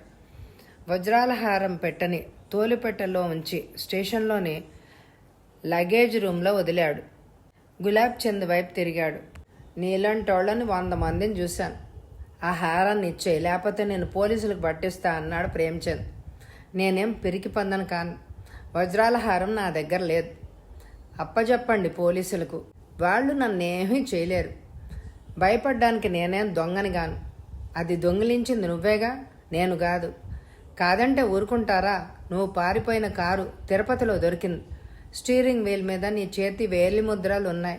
ఆ ఫోటోలు ఇవాళ్లే ఢిల్లీకి వచ్చాయి. వాటితో పోల్చి చూస్తే నువ్వు కాదో పోలీసు వాళ్లకే తెలుస్తుంది. హనుమంతరావు ఆ మాటలు వినగానే గజగజ వణకడం ప్రారంభించాడు. ఇంతకుముందు తను అనుకున్నట్టే అయింది. ఇప్పుడు గులాబ్ చంద్ తనని పోలీస్ స్టేషన్కి లాక్కు వెళ్తే రహస్యం బయటపడుతుంది. మూసిన గదిలో ఇరుక్కున్న పిల్లిలాగా ఉన్నాడు. నువ్వు వజ్రాల హారాన్ని దొంగలించడమే కాదు, దాన్ని కాపలాగాసే మనిషిని కూడా చంపావు. నీకు జైలు శిక్ష కాదు, ఉరి కంబం. అదంతా లేకుండా ఉండడానికి ఒకటే ఒక పద్ధతి. నా హారం నాకిచ్చేయి. గులాబ్ చంద్ గారు, అయిందేదో అయింది. మీ హారం మీకు ఇచ్చేస్తాను. నాకు 1,00,000 రూపాయలైనా ఇవ్వండి. చిల్లి గవ్వ కూడా అయ్యాను. కానీ నేను చెప్పిన మాట ఎప్పుడూ నిలబెట్టుకుంటాను. ఆ హారాన్ని మాకిస్తే నిన్ను గురించి పోలీస్ రిపోర్ట్ ఇవ్వను. నేను వెళ్ళిపోనేస్తాను. కారు వెళ్తోంది. ఈ యమగండం దాటడం ఎలా? అతడి మనసులో ఉరికంబం కనపడుతోంది. ఒళ్ళంతా చెమటలు పోసాయి. అయితే స్టేషన్కి పదండి. ముందుకు వంగి గులాబ్ చంద్ డ్రైవర్ చెవిలో పాము బుస కొట్టినట్టు ఏదో ఊదాడు. ఎడంవైపు రోడ్డుకి తిరిగి కారు వేగంగా వెళ్ళసాగింది. 10 నిమిషాల్లో స్టేషన్ ముందు కారు ఆగింది. దిగు, మా వాళ్ళు నీ కూడా వస్తారు. దిగారు. 10 నిమిషాల తర్వాత హనుమంతరావు కారు వద్దకు తిరిగి వచ్చాడు. ఒక పెట్టెను గులాబ్ చంద్కి అందించాడు. గులాబ్ చంద్ పెట్టెను తెరిచి కారు దీపం కాంతిలో చూశాడు. నీ తోవన్ను వెళ్ళొచ్చు అని గులాబ్ చంద్ గంభీరంగా నవ్వసాగాడు. అదే క్షణంలో కారు కదిలింది. 5 నిమిషాల దాకా హనుమంతరావు అలాగే మిగిలిపోయాడు. అతని తల తిరిగిపోయింది. మెల్లిగా రోడ్డమ్మట నడవసాగాడు. తను పడ్డ కష్టానికి విధి ఇచ్చిన ఫలితం ఇంతేనా? రాత్రి 10 కావస్తోంది. నిమిషానికి ఒకసారి జానకి ఆత్రంగా టెలిఫోన్ వైపు చూస్తోంది. రోజు మధ్యాహ్నం హనుమంతరావు నుంచి ఆమెకి ట్రెంకాల్ వచ్చింది. అతను ఎంతో ఉత్సాహంగా ఉన్నాడు. తను వెళ్ళిన పని జయప్రదంగా అవ్వబోతోందని ఆమెతో చెప్పి పనవగానే మళ్ళీ ఫోన్ చేస్తా అన్నాడు. కానీ ఫోన్ చేయలేదు. అప్పుడే ఫోన్ మోగింది. చటుక్కుని వెళ్ళి ఆమె ఫోన్ ఎత్తింది. హను అని గట్టిగా అరిచింది. జానకి కథ అడ్డం జరిగింది. ఏమైంది? పప్పులో అడిగేశాను. అతనేమో దేవాంతకుడు, పాము లాంటివాడు. చేతిలో ఉన్నది అతనికి ఇచ్చేసి బయటపడ్డాను. జానకి ఆందోళనతో మాట్లాడకుండా నిలబడింది. ఇవాళ విమానంలో బయలుదేరుతున్నాను. మళ్ళా బెంగళూరు రావాలంటే నాకు భయంగా ఉంది. నువ్వు వెంటనే బయలుదేరి నాగ్పూర్కి రా. ఎక్కడి నుంచి మరెక్కడికైనా పారిపోదాం. ఢిల్లీలో ఏం జరిగిందో వినాలని ఆమెకెంతో కుతూహలంగా ఉంది. ఇంతకీ ఏం జరిగిందో చెప్పావు కాదు హను? అదంతా నాగ్పూర్లో చెప్తాలే అని ఫోన్ పెట్టేశాడు అతను. ఎవరో తలుపు కొట్టారు. తీసింది. ఎదురుగా మేనేజర్. మీతో మాట్లాడాలి అన్నాడతను. ఆమె మాట్లాడకుండా లోపలికి వెళ్ళింది. అతను సందేహిస్తూ ఉండిపోయాడు. ఎందుకో. మీకు ఒక రహస్యం చెప్దామని ఇలా వచ్చాను. ఏంటది? నేను చాలా కష్టాల్లో ఉన్నా. నా జీతం చాలా తక్కువ. వెంటనే జానకి లేచి 300 అతనికి ఇచ్చింది. మీకోసం వెతుకుతూ ఒక అతను వచ్చాడు. ఎందుకు వచ్చాడో నాకు తెలియదు. ఇందాక మీరు లేని సమయంలో అతనెందుకో మీ గది ముందు తారట్లాడుతున్నాడు. నన్ను చూసి వెళ్ళిపోయాడు. అతడు మీతో మాట్లాడా? మీ ఇద్దరు గురించి అడిగాడు. హనుమంతరావు ఫోటో కూడా నాకు చూపించాడు. ఇప్పుడు అతను ఇక్కడున్నాడా? ఒక గది తీసుకుని ఉంటున్నాడు. ఎవరతను? మా హోటల్ పుస్తకంలో రాజారావు అని సంతకం పెట్టాడు. మనిషి వాలకం చూస్తే ఏ డిటెక్టివ్లోనో కనపడుతున్నాడు. జానకి ఏం మాట్లాడలేదు. మీరు ఈ హోటల్ విడిచి వెళ్ళిపోవాలి. అతను వెళ్ళిపోయాడు. జానకి గదంతా చూసింది. అక్కడ మైక్ చూసి ఆమెకి గుండె ఆగిపోయింది. ఆ మైక్ వైర్ కోసేసి మేనేజర్కి నాగ్పూర్కు ఒక ఫ్లైట్ టికెట్ బుక్ చేయమని చెప్పింది జానకి. డిటెక్టివ్ అశ్వత్థామ బటన్ నొక్కి టేప్ రికార్డర్ని ఆపాడు. ముందుకు వెనక్కి ఎంత తిప్పినా ఏ మాటలు వినపడలేదు అతనికి. కాసేపట్లో ఏవో మాటలు వినపడడం ప్రారంభించాయి. హను అని ఒక స్త్రీ కంఠం గట్టిగా అరిచింది. తర్వాత అస్పష్టంగా ఎవరి కంఠమో అతనికి వినపడింది. ఏమైందని ఆ స్త్రీ గొంతు అడుగుతోంది. కానీ అటువైపు నుంచి వచ్చిన జవాబు అశ్వత్థామకు తెలియడం లేదు. కొంతసేపటికి టేప్ మీదే మరే సంభాషణ లేదని అతను తెలుసుకున్నాడు. రికార్డ్ని ఆపి అశ్వత్థామ సురేఖ వైపు చూశాడు. రేఖ, ఇదంతా టెలిఫోన్ సంభాషణ అయి ఉంటుంది. 3 హనుమంతరావు ఎక్కడి నుంచో ఆమెతో మాట్లాడుతూ ఉండాలి. ఆమె నాగ్పూర్ వస్తానంది. ఒకవేళ అక్కడున్నాడేమో అంది సురేఖ. అశ్వత్థామ జవాబు ఇచ్చేలోగా గదిలోని టెలిఫోన్ మోగింది. తొందరగా వెళ్ళి అతడు రిసీవర్ ఎత్తాడు. నేను సార్, మేనేజర్ని.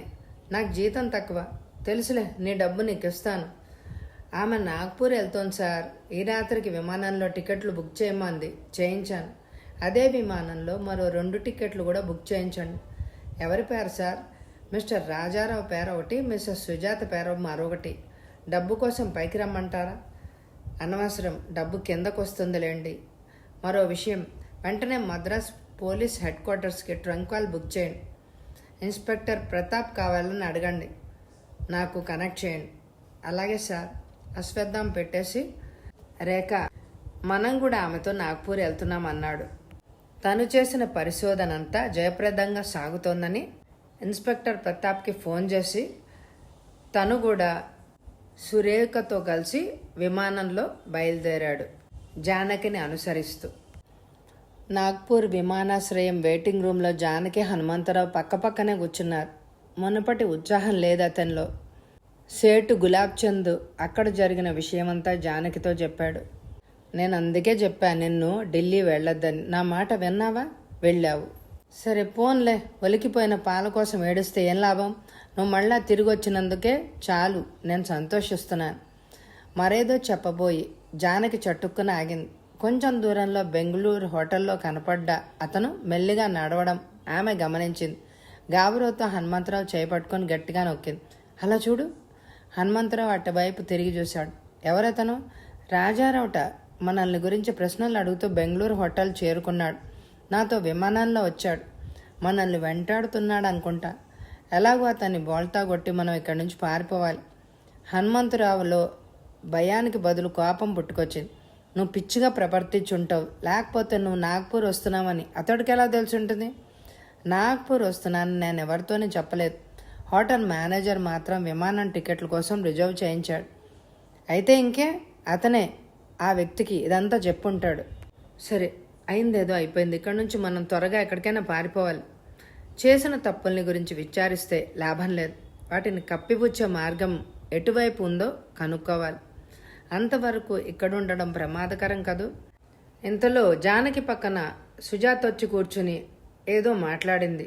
ఆమెతో పరిచయం అయ్యాక, మా ఇంటికి రండి, మాతో ఉందరు గాని అంది సుజాత. అందుకు అంగీకరించారు హనుమంతరావు, జానకి. వాళ్ళ ఇంటికి వెళ్ళారు. చాలా పెద్ద భవనం. రండి లోపలికి అంది ఆమె. వద్దండి, ఇంత రాత్రి ఎందుకు, రేపు వస్తానులేండి అంది జానకి. వాళ్ళిద్దరూ వెళ్ళి వేరే హోటల్లో రూమ్ తీసుకున్నారు. ఉదయమైంది. హనుమంతరావు జానకి ఒక గదిలో కూర్చున్నారు. జానకి సుజాత కోసం ఎదురుచూస్తోంది. ఆమె వచ్చింది. ఎక్కడుండడం ప్రమాదం, రండి మనం మద్రాసు పోదాం, నేనే టికెట్లు తీసుకుని మీకు కూడా అని చెప్పేసి మద్రాసుకి వాళ్ళిద్దరిని తీసుకెళ్ళింది సుజాత ఎంతో నమ్మకంతో. ఎయిర్ కండిషన్ గదిలో వాళ్ళందరూ కూర్చున్నారు. డిటెక్టివ్ అశ్వత్థామ నవ్వు మొహంతో ఓసారి అందరినీ చూశాడు. జయంతిలాల్, ఇన్స్పెక్టర్ ప్రతాప్, మిస్ సురేఖ అందరి మొహాలు తళతళా మెరుస్తున్నాయి. హనుమంతరావుని ఢిల్లీ నుంచి మద్రాసు తీసుకొచ్చారు. మీరు ఈ కేసుని చాలా జయప్రదంగా పరిశోధించారు అన్నాడు ప్రతాప్. అశ్వత్థామ ఒక క్షణం ఆలోచించి ఎలా చెప్పసాగాడు. ప్రతాప్ గారు, ఇందులో పరిశోధించవలసింది చాలా తక్కువగా ఉంది. వెంకట్రెడ్డి వేషంలో విమానాన్ని కిందకి దింపి వజ్రాల హారంతో పారిపోయిన మనిషి హనుమంతరావే అని నేను త్వరగానే కనుక్కున్నాను. కానీ అతన్ని అరెస్టు చేస్తే లాభం లేదు. అతను దొరికినా వజ్రాల హారం మనకి దొరక్కపోవచ్చు. నేను, రేఖ హనుమంతరావుని, జానకిని వెంటాడాం. రేఖ వాళ్ళని బుట్టలో వేసి నాగ్పూర్ నుంచి మద్రాసు తీసుకొచ్చాం. హనుమంతరావు యువకుడు. సుజాత పేరుతో నటిస్తున్న రేఖను చూస్తూనే అతడిలో ఆమె మీద ప్రేమ మొలకెత్తింది. సుజాత కోసం జానకిని అతను వదిలి వేయవలసి వచ్చింది. కానీ జానకి అతన్ని విడిచిపోవడానికి అంగీకరించలేదు.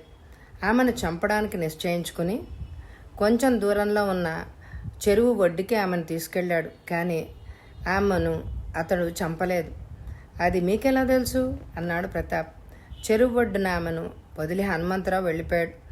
అతను వెళ్ళిపోయిన కాసేపట్లో నేను అదే ప్రదేశానికి వెళ్ళాను. చెట్ల వెనక నిలబడి దూరంలో నిలబడ్డ జానకిని చూశాను. ఆమె చెరువులోకి ఉరకబోతోంది అని నేను ఊహించలేదు. తటాలున్న నీళ్లలో ఎవరో పడ్డ చప్పుడైంది. నేను చెరువు ఒడ్డుకి పరిగెత్తాను. చెరువులో జానకి గజగజా కొట్టుకుంటోంది. కొంచెం ముందుగా నేను అక్కడికి వెళ్ళుంటే ఆమెని రక్షించేవాడినేమో. చెరువులో కొరికి ఆమెను ఒడ్డుకు లాక్కొచ్చాను. కానీ లాభం లేకపోయింది. ఆమె ఆ క్షణంలోనే మరణించింది. ఇసుకలో పడున్న సుత్తిని జాగ్రత్తగా తీసుకుని నేను వెళ్ళిపోయాను. మర్నాడు మధ్యాహ్నం సుజాత అతన్ని పీపుల్స్ హోటల్లో కలుసుకుంది. అతన్ని భయపెట్టడానికి ఒక పోస్ట్ మ్యాన్ని అతని హోటల్ గదికి పంపాను. తర్వాత నా నిజరూపాన్ని కూడా అతడికోసారి చూపించాను. ఈ 2 సంఘటనలు సుజాతకి ఎంతో ఉపయోగించాయి. వాటిని ఆధారంగా ఉంచుకొని సుజాత అతడి చేత నిజాన్ని చెప్పించింది. పని పూర్తయిందని అతని గదిలోంచి నాకు టెలిఫోన్ చేసి చెప్పింది. హనుమంతరావుని అరెస్ట్ చేయడానికి పోలీస్ వాళ్ళని పంపి నేను విమానంలో ఢిల్లీ చేరుకున్నాను. గులాబ్ చంద్ చేతుల్లో ఈ వజ్రాల హారం ఉంది. అతడు కోటీశ్వరుడు, బాగా పలుకుబడి ఉన్నవాడు. దాన్ని సంపాదించాలంటే ఒకటే పద్ధతి. సౌదీ అరేబియా రాజు కార్యదర్శిగా నటిస్తూ అతన్ని నా గదికి రప్పించాను. వజ్రాల హారంతో సహా అతన్ని పట్టుకోవాలి.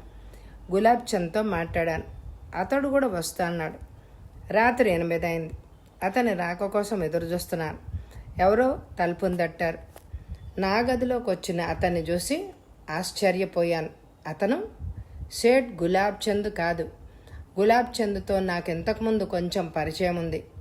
నా గదికి వచ్చిన అతను హనుమంతరావు, వజ్రాల హారాన్ని దొంగిలించిన దొంగ హనుమంతరావు. గులాబ్ చంద్ రిడ్జ్ హోటల్కి వెళ్తున్నాడని హనుమంతరావుకు అనుకున్నాడు. గులాబ్ చంద్ డ్రైవర్ని ఏదో కిటుకు వేసి ఎక్కడికో పంపించి ఆ స్థానాన్ని హనుమంతరావు ఆక్రమించుకున్నాడు. తోవలో గులాబ్ చంద్ని తల మీద కొట్టి తోలి సంచి పట్టుకొని పారిపోయాడు. తొందరగా దుస్తులు మార్చుకొని అరేబియన్ రాజు కార్యదర్శిని కలుసుకోవడానికి అతడు రిడ్జ్ హోటల్కి వచ్చాడు. సేట్ గులాబ్ చంద్ కొడుకునని నాతో చెప్పాడు. దొంగిలించిన వజ్రాల హారం ఒకేసారి మనకి దొరికినందుకు సంతోషించాలి. అటుపైన జరిగిందంతా మీకు తెలిసిందే కదా. అశ్వత్థామ ఆగి సోఫాలో వెనక్కి వాలాడు. మెల్లిగా ఇలా తన కథని ముగించాడు. ఒకందుకు నేను విచారిస్తున్నాను. మోసగించే కోటీశ్వరులను పట్టుకోవడం నాకెంతో ఇష్టం. హనుమంతరావు మధ్యలో రావడం మూలంగా గులాబ్ చంద్ నా చేతుల్లోంచి జారిపోయాడు. ఇన్సూరెన్స్ కంపెనీని మోసగించడానికి అతడు ప్రయత్నించాడుగా.